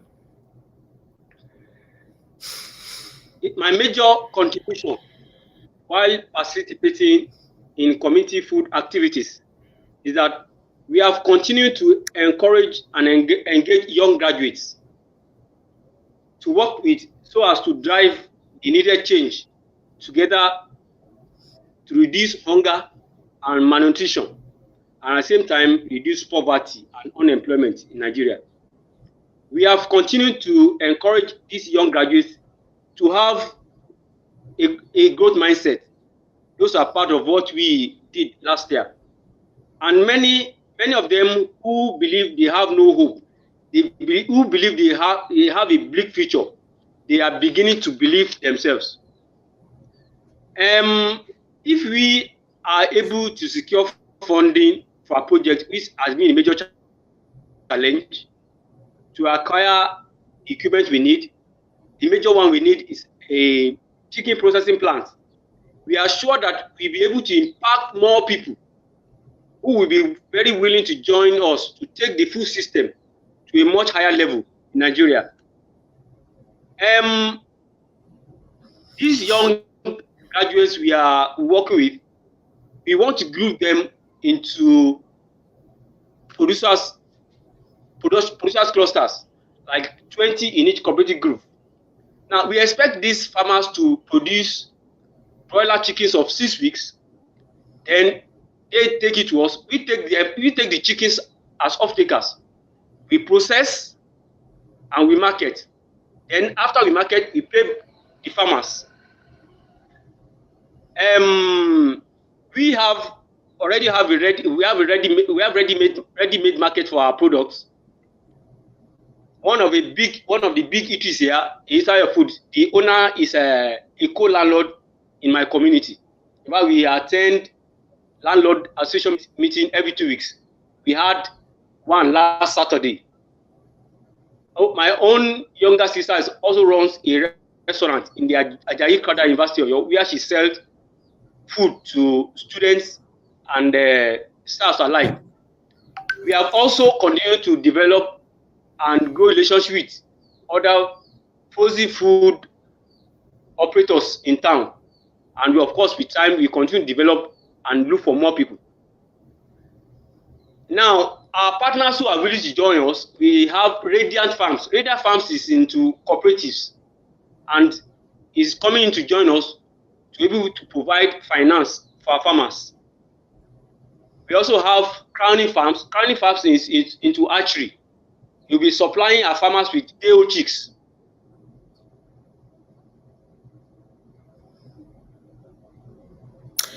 Seems to have known that technical glitch there with. We also have Oluwatobi Lola feed mill. They're supplying our farmers with feeds who are willing to join the program as we go ahead. Thank you. Thank you so much, Olumide. We're really running short of time at the moment. I think the technical glitch really affected the time we have. Can I ask a quick question? What do you think was the value of the Global Agri-Food Techpreneur program to what you're doing?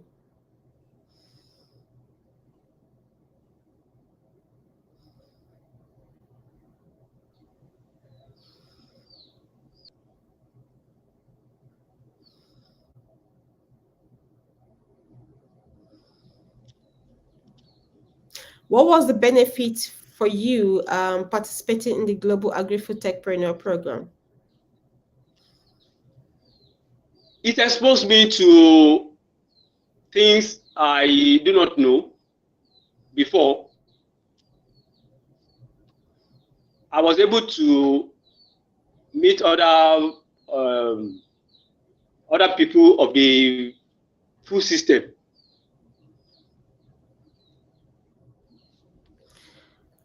Okay. And it gave me a challenge to actually work harder. Okay.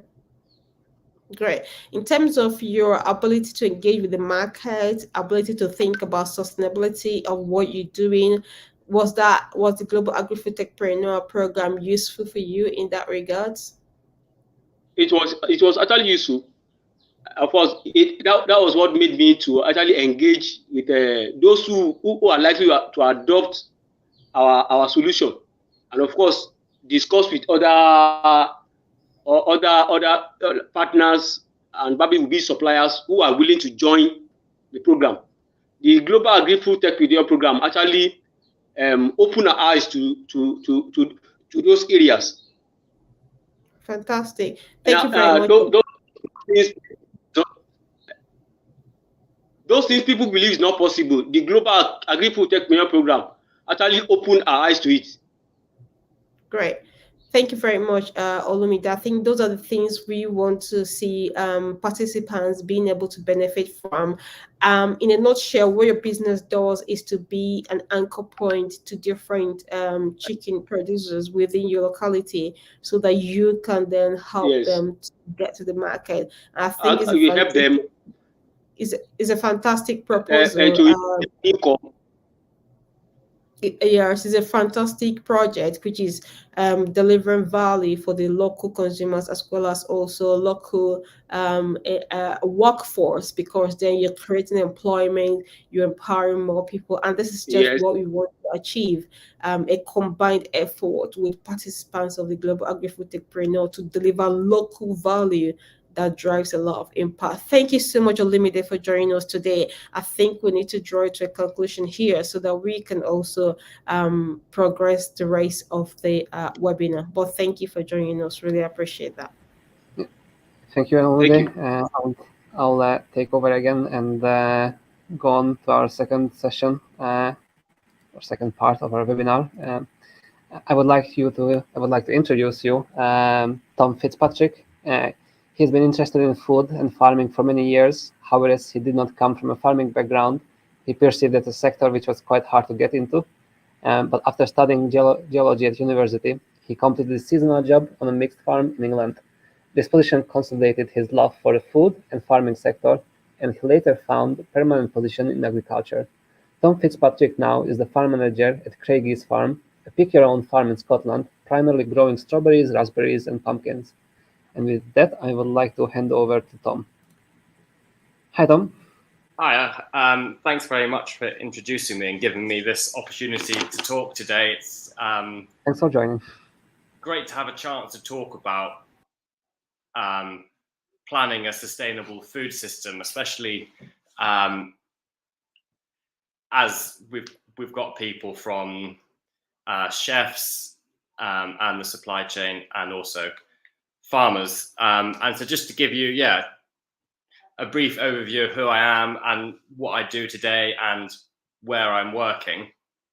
As you mentioned, I'm Tom and I work at Craigie's Farm. Now, unsurprisingly, most of you have probably never heard of Craigie's Farm. We're based in Scotland, just outside of Edinburgh, which is the capital of Scotland. And we produce strawberries, raspberries, blackberries, blueberries, primarily for the pick-your-own market. Now, the pick-your-own market is where people come to your farm and pick the fruit as a sort of fun day out, but also a chance to see where their food is growing and take some tasty produce home at the end of the day. Now, for people who don't know, the UK's climate is very is a maritime one, and as a result, we really struggle to grow many different types of fruit that you might be able to grow in the UK, which is why we sort of focus on the soft fruit, the strawberries, the raspberries, as we can grow those in the UK very successfully. Now, today we're talking about a sustainable food system. So before I sort of launch into all of my talk, I just wanted to mention what I thought a sustainable farm might look like in a sort of very broad brush way. And I think it's one that meets the needs of the present without compromising the ability of future generations to meet their own needs. Now, Are we doing that as farmers in the UK? 95% of the time, no, we're not.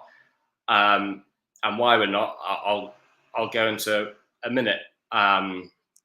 So at the moment, our model is quite far from a sustainable one, and the reason I think that is we have very, very successfully responded to market forces in the UK, and the market force over the last 40 years and really post-war, post-Second World War, is to produce as much food for as cheaply as possible, which we've done. We've intensified our production, we've made it more efficient, we've put more and more inputs into it. So we're now in a position where I think the UK, our food as a proportion of our income is as cheap as it has been historically in the UK, other than the last few years ever. And as a percentage of our income, it's one of the least, it's one of the cheapest places to buy food in the world. So farming has been driven by, over the last 60 years, I say, producing as much food for as cheaply as possible, and we've become very, very good at that, but at the expense of environmental sustainability and farmers' health and consumer health too. Now, looking at UK fruit production, which is the sector that I work in, and just to give you a sort of overview of what that looks like in the UK, I'll flick through some pictures of our farm just to give you an idea, as I'm aware many people aren't from the UK here. Now, as I mentioned earlier, it's quite tricky to produce most types of fruit in the UK given our climate. And as a result, only 15 to 20% of our fruit that is consumed in the UK every year is actually grown domestically. And soft fruit, strawberries, raspberries, are an absolute key component of that. And so it is really important to work out how we can make that sector more sustainable. And currently, as you can see in the pictures, it's very intensive. It's largely grown out of the soil. You can see in this picture, it's all grown in koya, which is a waste product from the coconut industry, primarily in India. And it's grown under plastic, and it's irrigated through drip lines, providing the plants with exactly the right pH, exactly the right fertilizer, and exactly the right amount of water. So it's very, very intensive, produces large yields per hectare, which is a good thing because we're using small amounts of land to produce large quantities of food, which largely goes to the local population. However, all of our fertilizer is synthetic, most of which comes from, if not all of it, I think actually comes from outside of the UK, mined or produced using petrochemicals. So that's sort of how we grow at the moment. And a big part of, as farmers here will know, a big part of growing is pest diseases, and much of that, especially in soft fruit, is still controlled chemically, although there are many improvements in that over the last 20 years.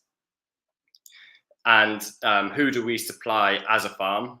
Well, this is where we are really good for the sustainability, because we're producing a local food for local people. As we're an agritourism business, we're trying to promote our food to the people who live an hour and a half drive from where we are, which we're lucky because it's about half of Scotland's population live within that distance. And so people come to pick the fruit and it's all consumed locally. So that's a really good part of what we do. So sort of had a quick look at the Sustainable Development Goals before this talk, just to see where we are doing well in Craigies and where there is room for improvement. And from an education perspective, we're doing quite well. It's an opportunity for people to come and look at the food, to see where their food is grown, and go away with a slightly more awareness of where their food is grown. And hopefully through that, would encourage people to vote for policies or vote for governments that might improve our food system and make it more sustainable. Sorry. We also produce good quality food for a local population, which is a massive tick. And sort of as a farmer, I feel that's my main job is to produce good quality local food for local people. And hopefully too, we provide decent work in a good work environment. So there's many positives of what we do.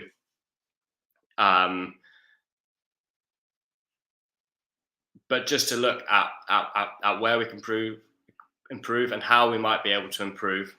At the moment, the main problem that I see is it's far from a local or circular supply chain.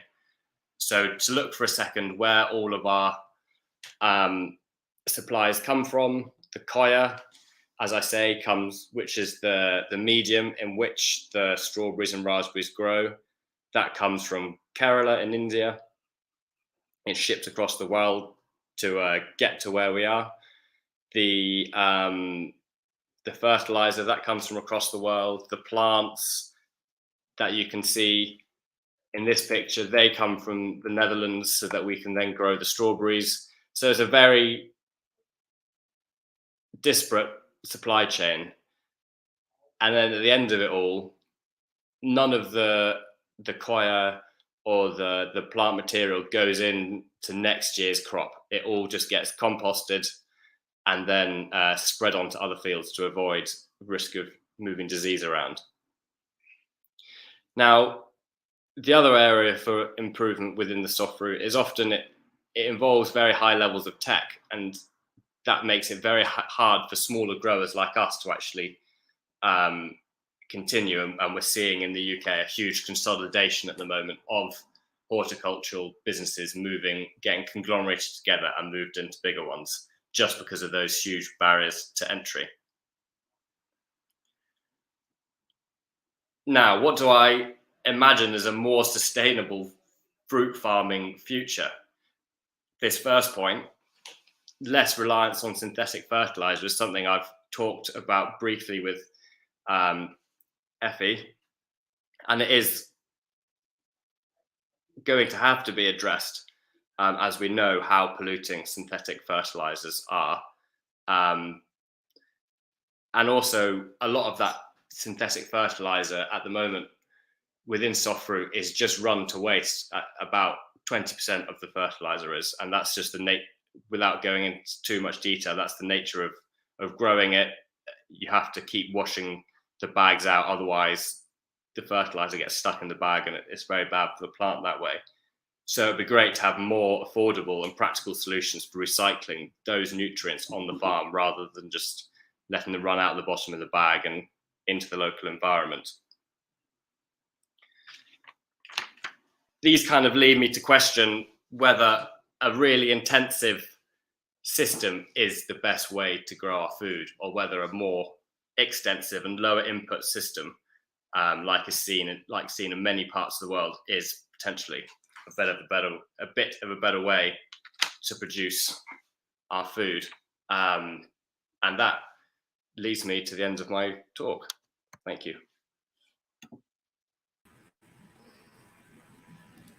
Thank you, Tom. I think we ran into some technical challenges with the second speaker, so we will just go straight to the panel session a little earlier. Yeah. So I suppose I can just start with a question as well. Since you are working quite in the fruit production area within the UK, and just last night, at least here in Scotland, there was quite heavy rain after a long drought. Well, yeah. How do you think it's best to plan for unforeseeable events and disruptions in food supply chain, especially fruit production as well? Yes, climate change has, well, I guess it's really hard to say whether specific weather events are actually associated with climate change or not. However, anecdotally speaking to older people in and around Edinburgh who are also involved in farming, the weather is becoming less reliable here than it was. Whether that's due to human-induced climate change, we could debate until the end. Cows come home. I happen to think it probably is, and it makes farming much harder, even in a place like Scotland, where it is in the central part of Scotland, where it is quite easy to grow food, compared to many parts of the world. So, as an example, the last 6 months in Scotland, usually we'd expect a nice spring with a bit of rain, followed by a bit of sun, followed by a bit of rain, and then the summer you get a lot more sun and then occasional bits of rain. Whereas the spring's just been damp and cold, which makes it quite hard to grow strawberries. They just don't really grow that fast at all, and they're much more susceptible to things like botrytis and powdery mildew, which are both fungal diseases. And then we've had a period of dry and hot weather, which makes we try and space our crops out, so we get a slow production of strawberries through the year, through the summer, sorry, and it just compresses it all, so you get a big glut. So that's what we're trying to deal with at the moment, is trying to work out how we can space our crops out more, but you can only do what the weather allows you to do.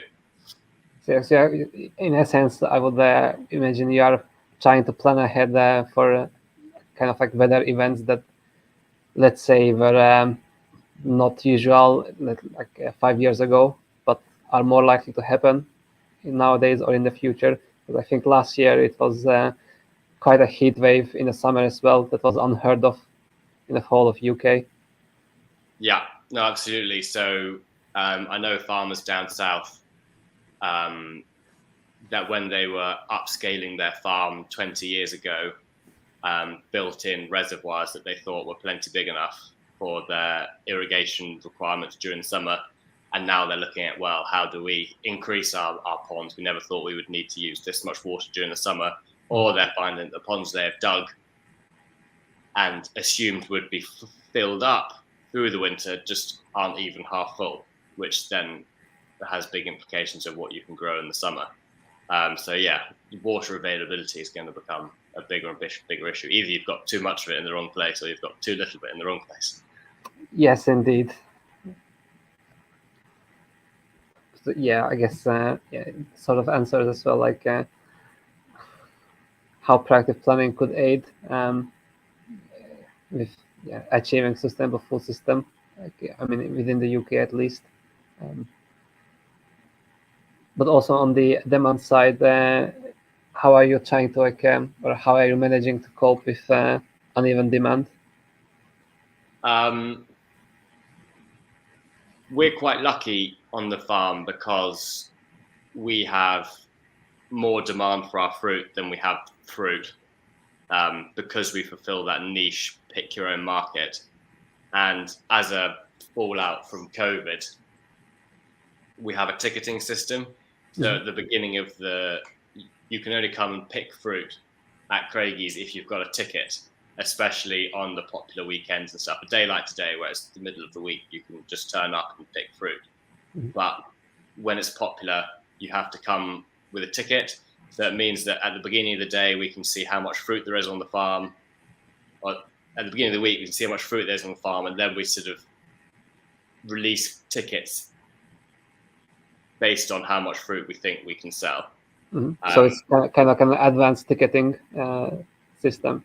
Exactly. So we're very lucky in that we can temper our demand and increase our demand based on how much supply that we have. Yeah, so we're very lucky in that perspective. And we can either release more tickets or reduce the number of tickets that are available. And generally speaking, famous last words, we sell all of our tickets, especially during the summer when it's school holiday. So this time is a bit harder because schools aren't on holiday in Scotland just yet.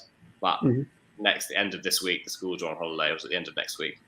And then it'll be much easier to sort of fill all our slots and reduce any food waste that way. Yeah, so we're very lucky in that regard. Yeah, it does sound pretty neat. Like you can connect it that way and essentially control the supply and the demand side of things, even it out better, especially because it certainly helps, I would imagine, with not really having losses at harvest level, like even fruits going bad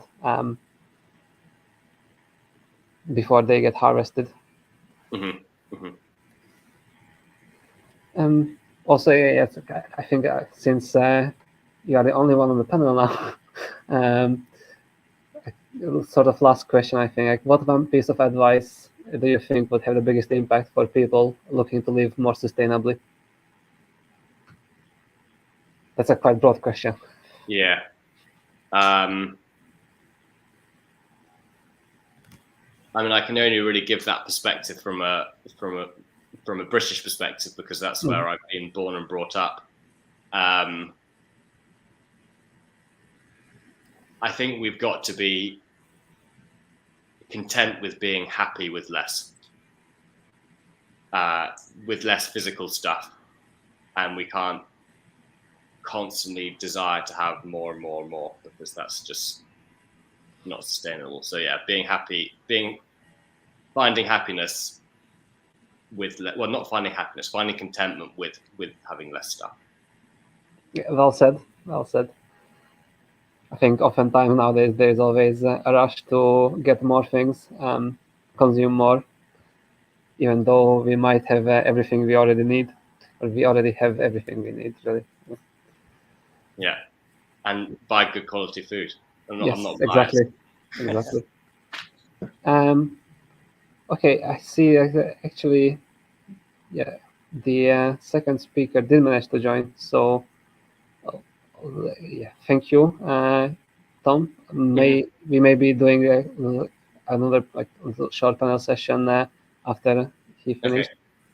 So please stay on. And I would like to introduce our next speaker. Pierre Thiam is a chef, author, and social activist best known for bringing West African cuisine to the global fine dining world. He's the executive chef and co-founder of Teranga, a fine casual food chain from New York City that introduces healthy, casual fare directly sourced from farmers in West Africa. Pierre is also the executive chef of the award-winning restaurant Nok by Alara in Lagos, Nigeria, and the signature chef of the five-star Pullman Hotel in Dakar, Senegal. He has authored 3 cookbooks, including Fonio Cookbook, An Ancient Grain Rediscovered, Senegal, Modern Senegalese Recipes from the Source of the Bowl, and Yolele, Recipes from the Heart of Senegal, and he has won numerous awards and accolades for his cooking and advocacy. He also serves on the board of directors for IDEO, SOS, Sahel, Corps Africa, as well as on the African Cuisine Advisory Board from the Culinary Institute of America. And with that, I would like to hand over to Pierre. Hello, everyone. Hey, how are you? Yeah, I'm good, thank you. I'll let you present now. Oh, okay. Am I able to share my screen, or is that my presentation? Yes, if you just click on present, you should be able to do so. Okay. Just a moment.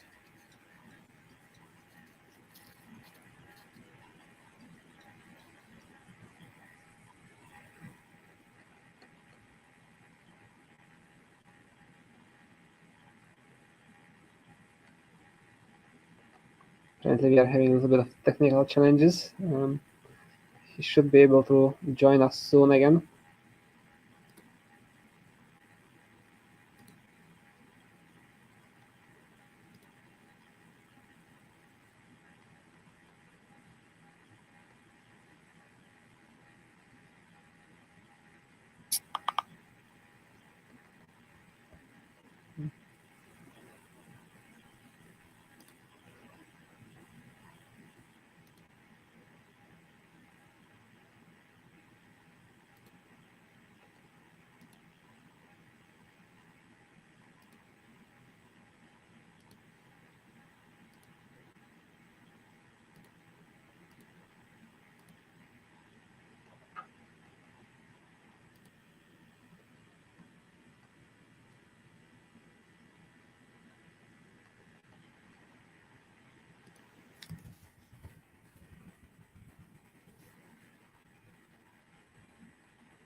Welcome back, Pierre.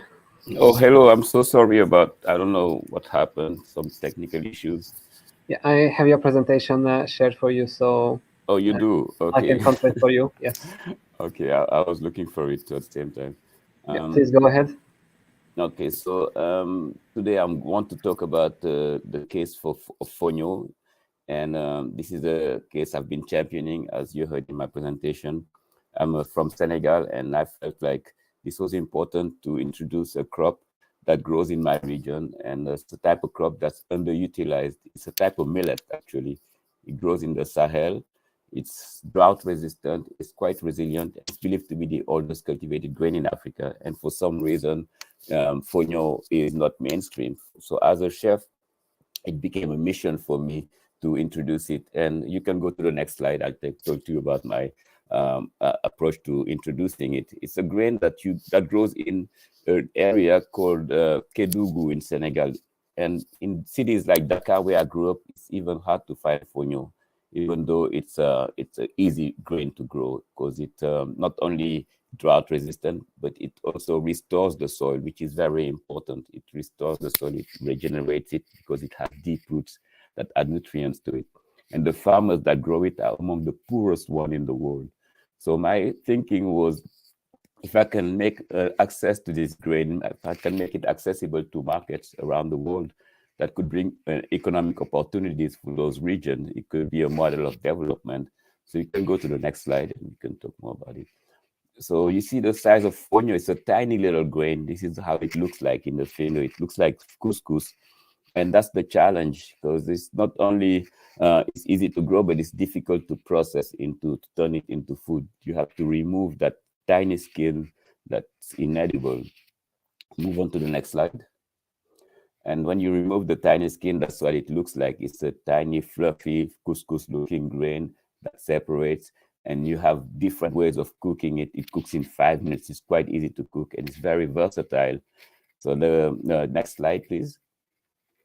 So what I first started was just starting to do research on the way of cooking it. And as you can see here, you have all these different pictures of fonio. Some are traditional, some are imagined. So I wrote a whole cookbook on fonio, and this book is just taking you to the journey of fonio, from the processing all the way to the table.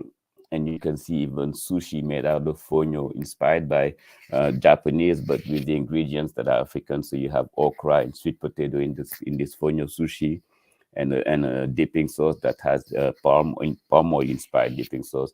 In the middle, this is a beet and fonio salad with like spicy pickled carrots.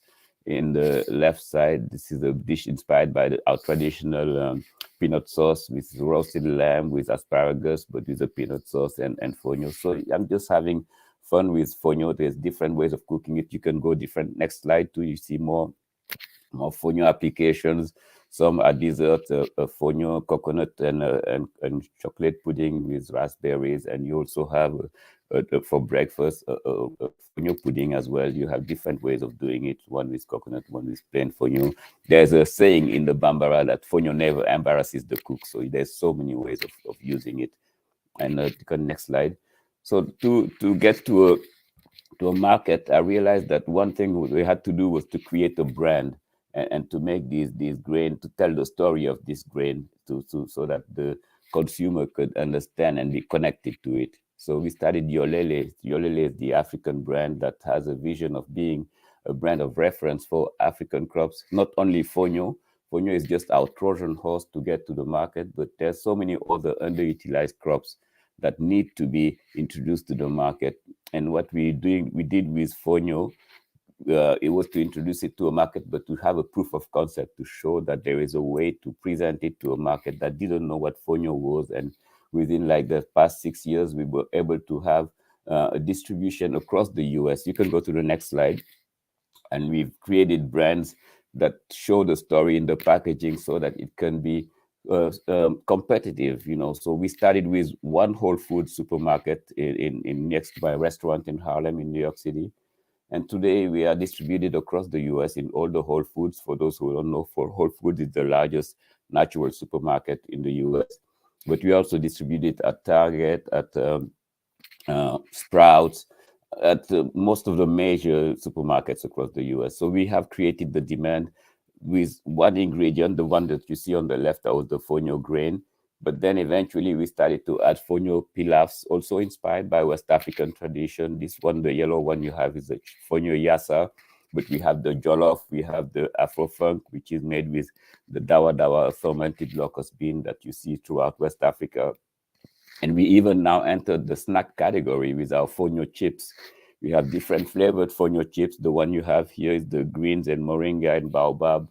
And we also have the Afro Funk again. We have a few other plain sea salt. We have the yassa as well, which is yassa is a dish from Senegal. It's onion and lime and chili.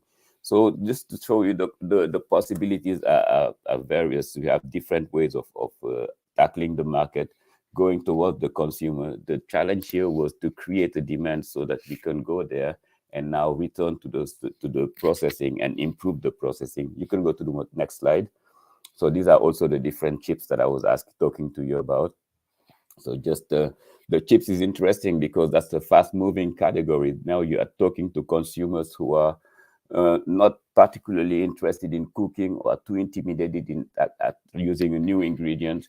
Then you giving them access to it by just giving a product that they can easily snack on, and it's good for them. But fonio is also a nutrition powerhouse. So in addition to being gluten-free, it answers many of the challenges that we are facing with our health. It has a low glycemic index. It's protein dense. So it's a grain that that is really satisfying when you consume it. But the other addition is the impact that it's having on the communities that are growing it, bringing economic opportunities, but also on the environment, because the agriculture of fonio tends to restore the soil. So it grows in a poor soil, like I mentioned. So this is how we went from like being a grain that 5 years ago in the US, no one really knew, to today we have distribution, as you can see on the left side, the retail and the food service is growing. You know, we have over 3,000 supermarkets across the US, chains and food services as well. And the recognition, we having had some great media attention from, you name it, the CNN, New York Times, Wall Street Journal, Washington Post, etc., etc. So it's been a great journey, but really most exciting is the possibilities from here, is realizing that there is a demand, there is a growing number of consumers who are looking to be introduced to crops that are underutilized, that have been grown in other parts of the world, who are looking to change the food system. This food system has been limiting our diet, our global diet, and to the detriment of our health, because most of our chronic diseases are directly connected to this limited diet, but also to the detriment of our planet is suffering from this limitation, because we are ignoring crops that are resilient, that are better for the planet than and using crops that require so much water or fertilizers, chemical fertilizers. And that's really what we need to do to stop this trend here, is to really be bold and brand these other crops that have been ignored: millet, sorghum, amaranth. There's so many thousands of others. Fonio is just one example, and this is the way forward for not only our food system but for our own planet. You can move to the next one. Next slide. Is there another slide? I'm not sure if you can hear me. That's the last one. Oh, okay. Sorry. So the next slide, I was gonna go on. We talk about the possibilities now. The way that demand is growing, we really need to make sure the sourcing, the supply follows the demand. And the innovation for us was to make sure we improve on the processing, which was the challenge. The processing of fonio, I mentioned earlier, is difficult because you have to remove the skin. And at this stage of processing, you get to for 1 ton of fonio, you have to get a whole day of processing. That's at the best level. So we figured out that we needed to improve that by building a mill. And this mill, we went to a company called Bueller and asked them to design a mill that will not only improve the velocity of the processing from 1 ton per day to 2 tons per hour. So that's really changed a lot of things here. But in addition, the fonio post-harvest waste is almost 50%, which is very high. If we want it to be a global class crop, we needed to also tackle that challenge of the waste. So that mill that we designed with Bueller went from 50% post-harvest waste to single digits post-harvest waste. So the impact here is you having now almost doubling the production of fonio without increasing its agriculture, which is really amazing. So that really is also another thing that we need to consider if we want to bring these underutilized crops into the system, is to really innovate at the processing level. That changes everything. So now that we have a mill that can process it at a much efficient way for the quality, the quantity that's required by international markets, we can imagine creating a network of small farmers, because it needs to be also always going back to the small farmers, making sure the communities benefit from it. This network of small farmers, we're organizing it. We have managed to get a grant from USAID of $2 million to organize a small farmers network and have a system that can grow as the demand grows. That network is contracted by the mill to provide fonio to the mill, and the fonio now is processed and we send it to our growing market for the brand, but also for the other industries, because you also have to integrate other industries into that system. So other industries, there's so many to imagine, from the big food industries, Nestle's, Mars, Kellogg's, who are all in need of crops like fonio, because they also need to meet their sustainable development goals. These industries, by using crops like fonio, can have even a greater impact that we would have by using even 1%, 2% of fonio into their products. That has an impact because they have a much bigger market. But we also have a new industry that we've been working with recently, for past couple of years actually, is the brewery industry, because breweries, they use grains for their products. So we started with Brooklyn Brewery, and we did a limited edition between Brooklyn Brewery, Yolele, and Whole Foods of a beer that was using fonio. It was a 10% fonio beer, and that beer was phenomenal. And that limited edition was a hit, to the point where we returned to Senegal and did a documentary with Brooklyn Brewery to show the impact of how the brewery industries would be having by using fonio into their grains. And this documentary, just 2 weeks ago, I returned from Copenhagen to present it to Carlsberg. And Carlsberg, ahead of this presentation, we sent them fonio paddies for them to experiment with it. And they played with 100% fonio beer, which was, to them, tasted like champagne. It wasn't even a beer. They were very impressed by the result of this. So this is very exciting to see that even another industry that we haven't even thought about is now on the path of integrating fonio into their market now. So that's now, the demand is really growing in a way that's like exponential, and the mill is luckily into place now that can be scaled as the demand grows. So I can imagine having another mill. This one is being built in Mali, but another mill could be built in Ghana, in Nigeria, northern Nigeria, in Senegal, in all the fonio region growing of the Sahel. And that way, you can imagine also building it with a network of growing farmers.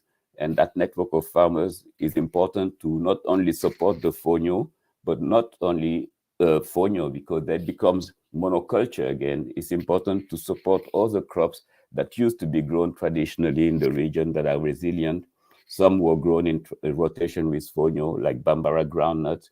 So we have to imagine also products coming out of those other crops, like Bambara groundnuts, which is an amazing one. It looks like peanuts and tastes like peanuts, but doesn't have the allergens of peanuts. So there's also possibilities that can come out of it. But what most important is to invest in the research on these crops so that they could be added value and integrating them to the market by branding them properly. So that's basically the story that I wanted to tell, and that's a story of hope for not only our planet, but our small farming communities that are in need of being supported, of being integrated into the market. They know how to grow these things. They've been doing it for thousands of years, but they just don't have access to market. And to me, the solution that we're offering is by branding them properly. But before branding them is to understand these crops by doing the right research on them, and really breaking down the silos and making sure everyone is part of the conversation. Thank you very much. Thank you, Pierre. I think I definitely would love to try those chips as well. I'm not sure. Are they available in the UK yet, or? Yeah, they are available. We have an online platform which I failed to talk about. We don't only have the retail, but we have yolele.com, also Amazon, of course, Fresh Direct. Most of the online distribution platform carry our products. Yes. Yeah, good to know. I will definitely. And in the UK right now is available is a fonio beer called Brewgood Fonio beer. Just got launched last month actually by Brewgood, so that's available in the UK. I will definitely need to have a look at it. Would love to try it. Yeah, I guess we can just go on to our panel session again. We had a short one before with Tom, but yeah. Also, I just had a question to you, Pierre, when it comes to the fonio chips and like in general, like when it comes to processing fonio itself. How do you ensure the nutritional value that it stays? Yeah. So for fonio again, and that's the question for all the other crops too. Is it's important to invest in research. So we've been working with research institutes not only on the agronomy of fonio. Most of it for the agronomy, our lead institute was Cornell University in connection with an institute in Dakar called CIRAD in Senegal, and with also CIRAD in France. And that's integrating researchers in the work that we have been able to do research on the optimal seeds, get the optimal seeds for the grain, and in the processing level as well. In the processing, traditionally, there was a level of heat that was also depleting the nutrition level, and the way they were doing it was so much manual that would remove not only the skin, but some of the germs and the brands as well, which had much of the nutrition. So with the mill, we took that into consideration as well, and we have different level of processing as we do in the milling. Some is blanching the fonio, which is the way they traditionally like it to be in Senegal, in West Africa, but that's not as nutritious. But we also have the one that is keeping the germs and the brands as we're removing the skin, which is also keeping the nutrition at the optimal level. But we still need to be doing some more research on the fonio. So we know that that's why we're working with CIRAD and those research institutes to improve the seed, to work on the genomics of the grain as well. There's so much more that needs to be done. And again, that's why it's important to bring other industries to join us into this journey. And are there some like other plants that you would also recommend like from this region, not just fonio, but is there like something else as well?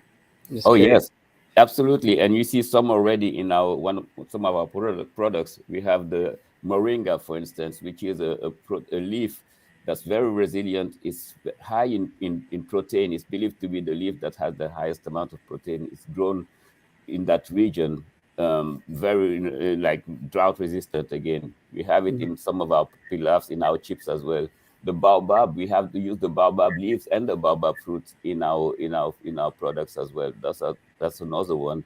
I mentioned bambara groundnuts. It's a bean that used to be grown traditionally in the whole region in rotation with fonio, and it disappeared because peanuts became the biggest thing.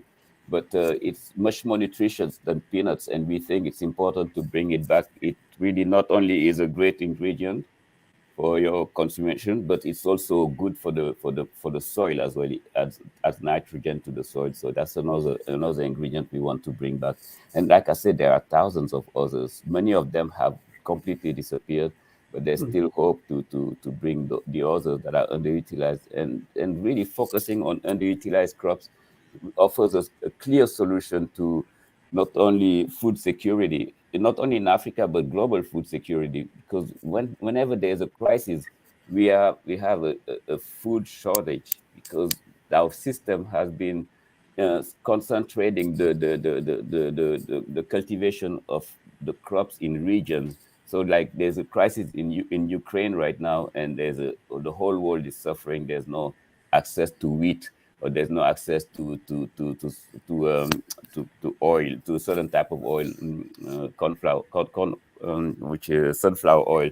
So that's like, those are the kind of things that are dangerous because of the concentration. So if we can really keep looking into underutilized crops around the world, the crisis we cannot avert, but at least we can have other supplies of other crops from around different parts of the world. So that's really one of the things that I think is important.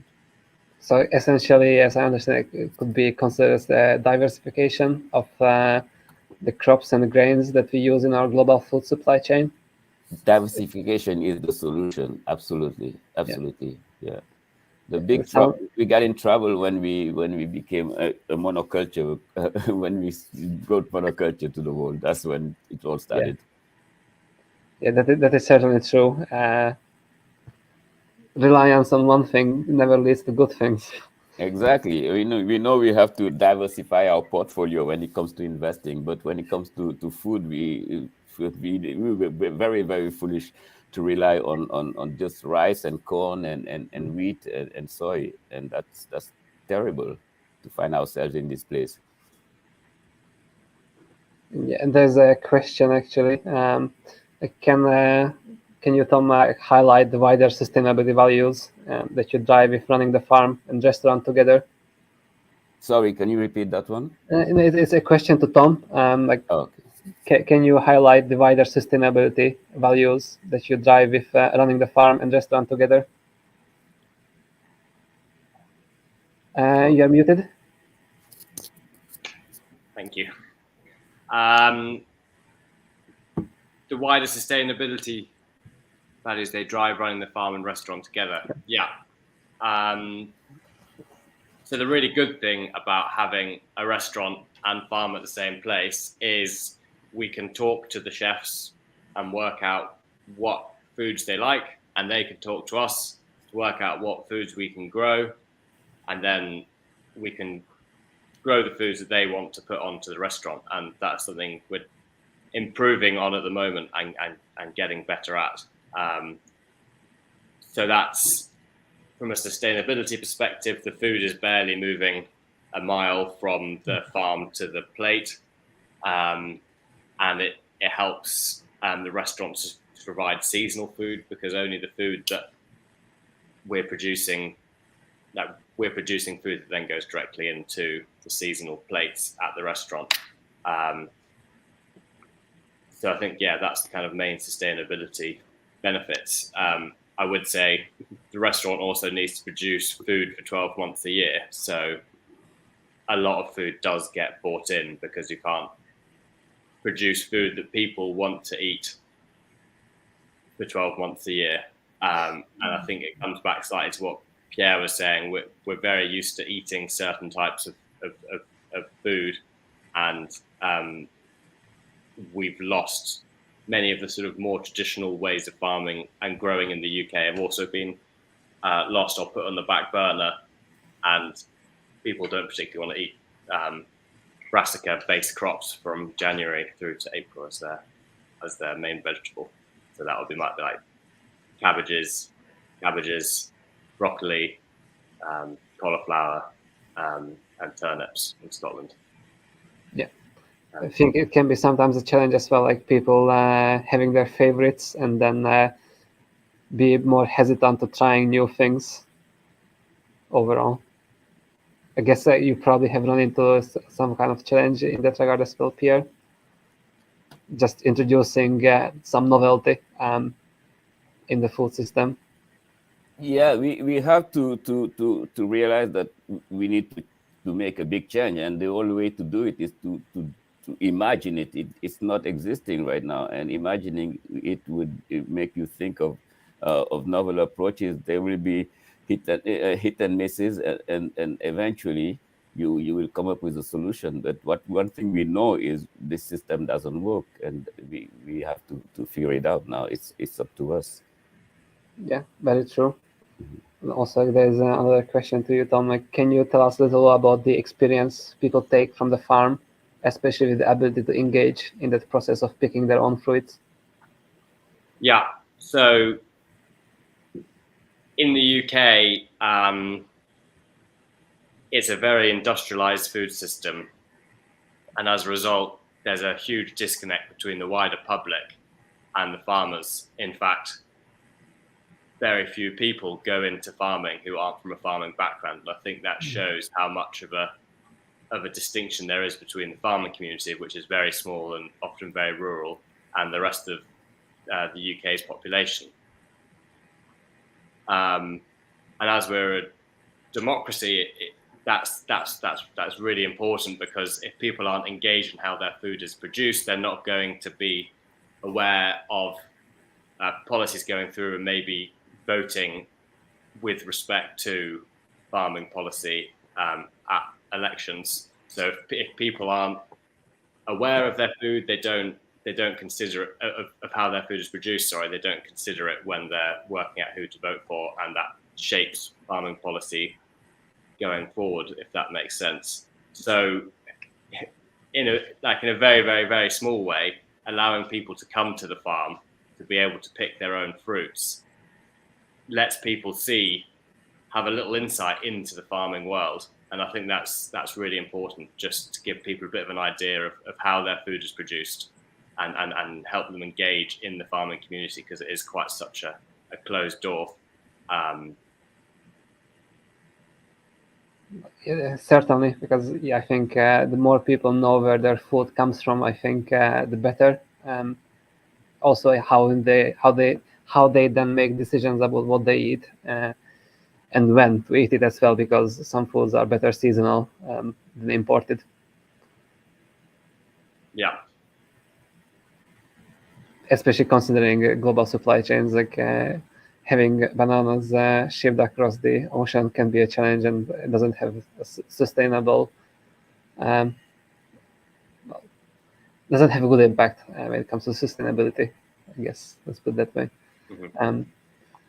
I think, yes, the last question, I asked this from you, Tom, before, but also I just want to ask it from Pierre as well.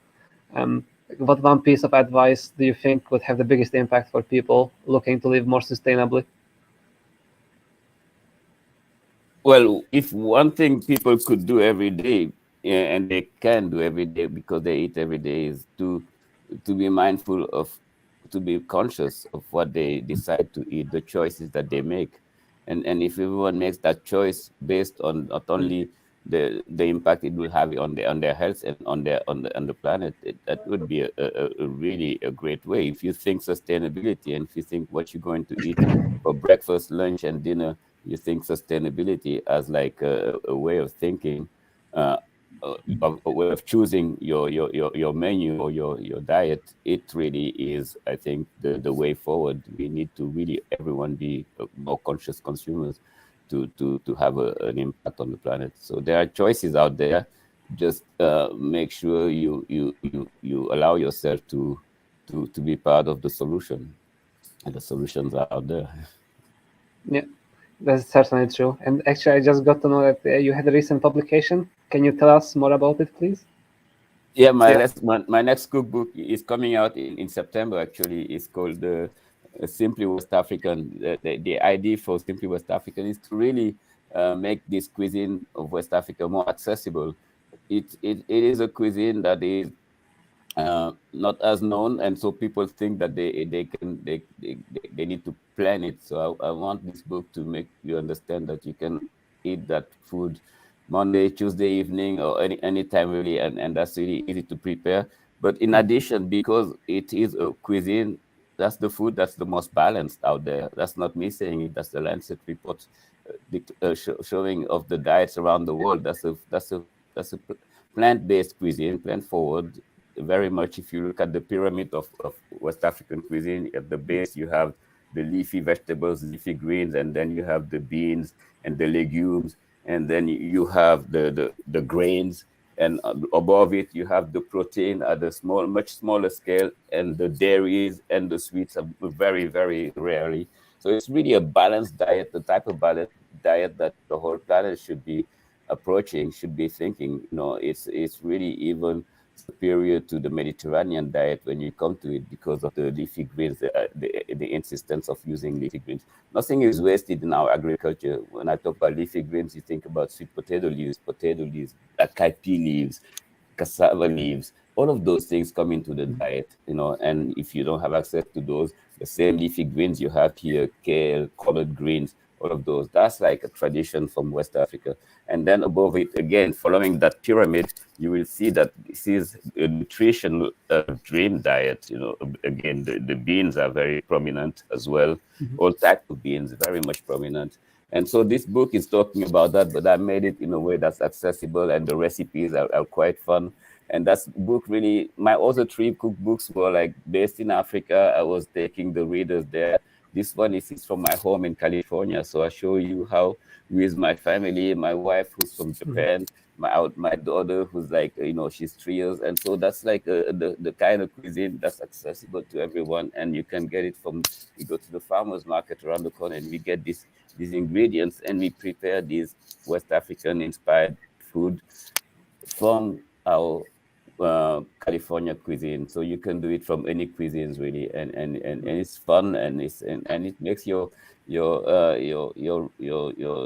menu at home quite exciting too, actually. So it's really good to have that access as well. When exactly is it coming out? It's coming in September, last week of September. It's actually you can be accessible on you can pre-order it on Amazon right now, but it's going to be accessible in last week of September. Simply West African. I will keep an eye out for it. I would love to try some of that. I think I'm quite a foodie myself, so sometimes I like to try new things. Is it more on the spicy side overall, or just mild? No, it's mild. I mean, people tend to think of West African food as spicy, but it's really not the case. Again, that's talking about making it accessible. In Senegal, in particular, whenever we have a spicy food, the spice actually is something that you have on the side. You make a special chili jam. They call it chili jam. It's nothing sweet about it, but you have it on the side, and it's up to you to add it. But those who don't want it to be spicy, they don't add it to it. So it's not, the heat is just there to open up your pores in your tongue and make you have more access to the food. But it's not about spices. It's really about the approach to cooking. It's really about the philosophy to cooking, and more about like really connecting with the ingredients, which is very important, and we have lost that oftentimes in our cooking, in our system. We go to the supermarkets and we don't even have that connection with the ingredients, all the plastic, and then you open it, or it's already processed. And that's something that we're missing.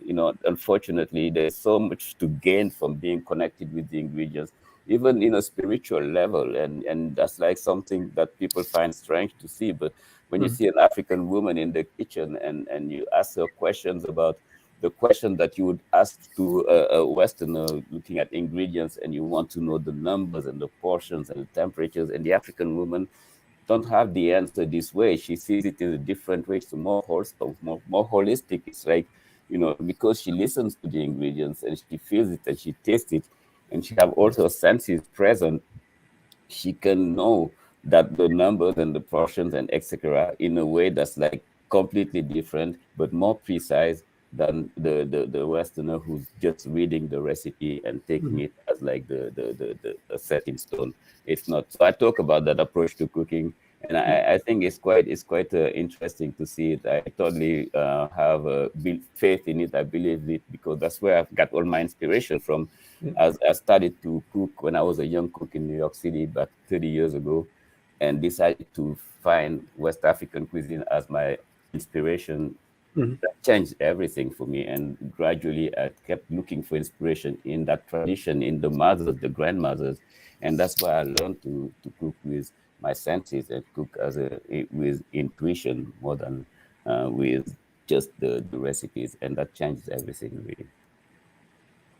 I mean, that sounds fantastic indeed, and yeah, I think I get what you mean exactly when it comes to cooking by intuition, not necessarily by recipes. It's the best way. It's the way it's supposed to be. Yeah, and also I think it comes back to with to Tom as well when it comes to people getting more connected to the food that they are eating. Since Tom is doing a pick your own farm, Yep. it's very much related.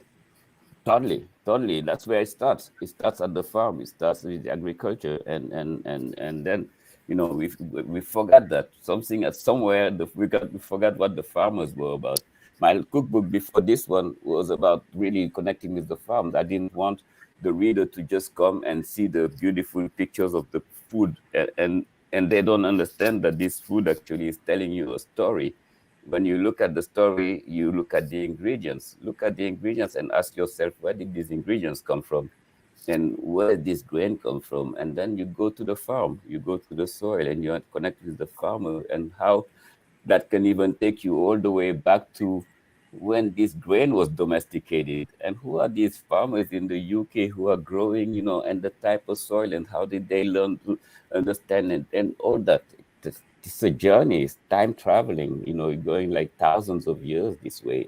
And, and that's fascinating in one plate. Yeah, certainly is. Yeah. But yeah, I think we are at the end of our panel session. So thank you very much for joining us, for both of you. I think both of you do amazing work. Definitely looking forward to trying those fonio, sorry. It's easier to say than quinoa. Yeah, probably. Yeah, and for Tom, I think yes, having a pick your own farm is amazing work as well. Can't say I've experienced it myself, so might as well try it sometime since I'm in Scotland. So yeah. No excuse.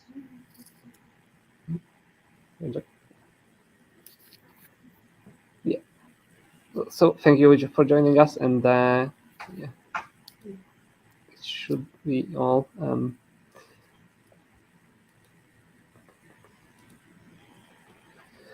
So thanks everyone for joining for our webinar as well. I hope it has been quite insightful for both of you, everyone who managed to join the webinar. Just so you know, it will be available afterwards as well, after the stream is finished. You can have a look at it both on our YouTube channel and on our LinkedIn. Thank you for joining.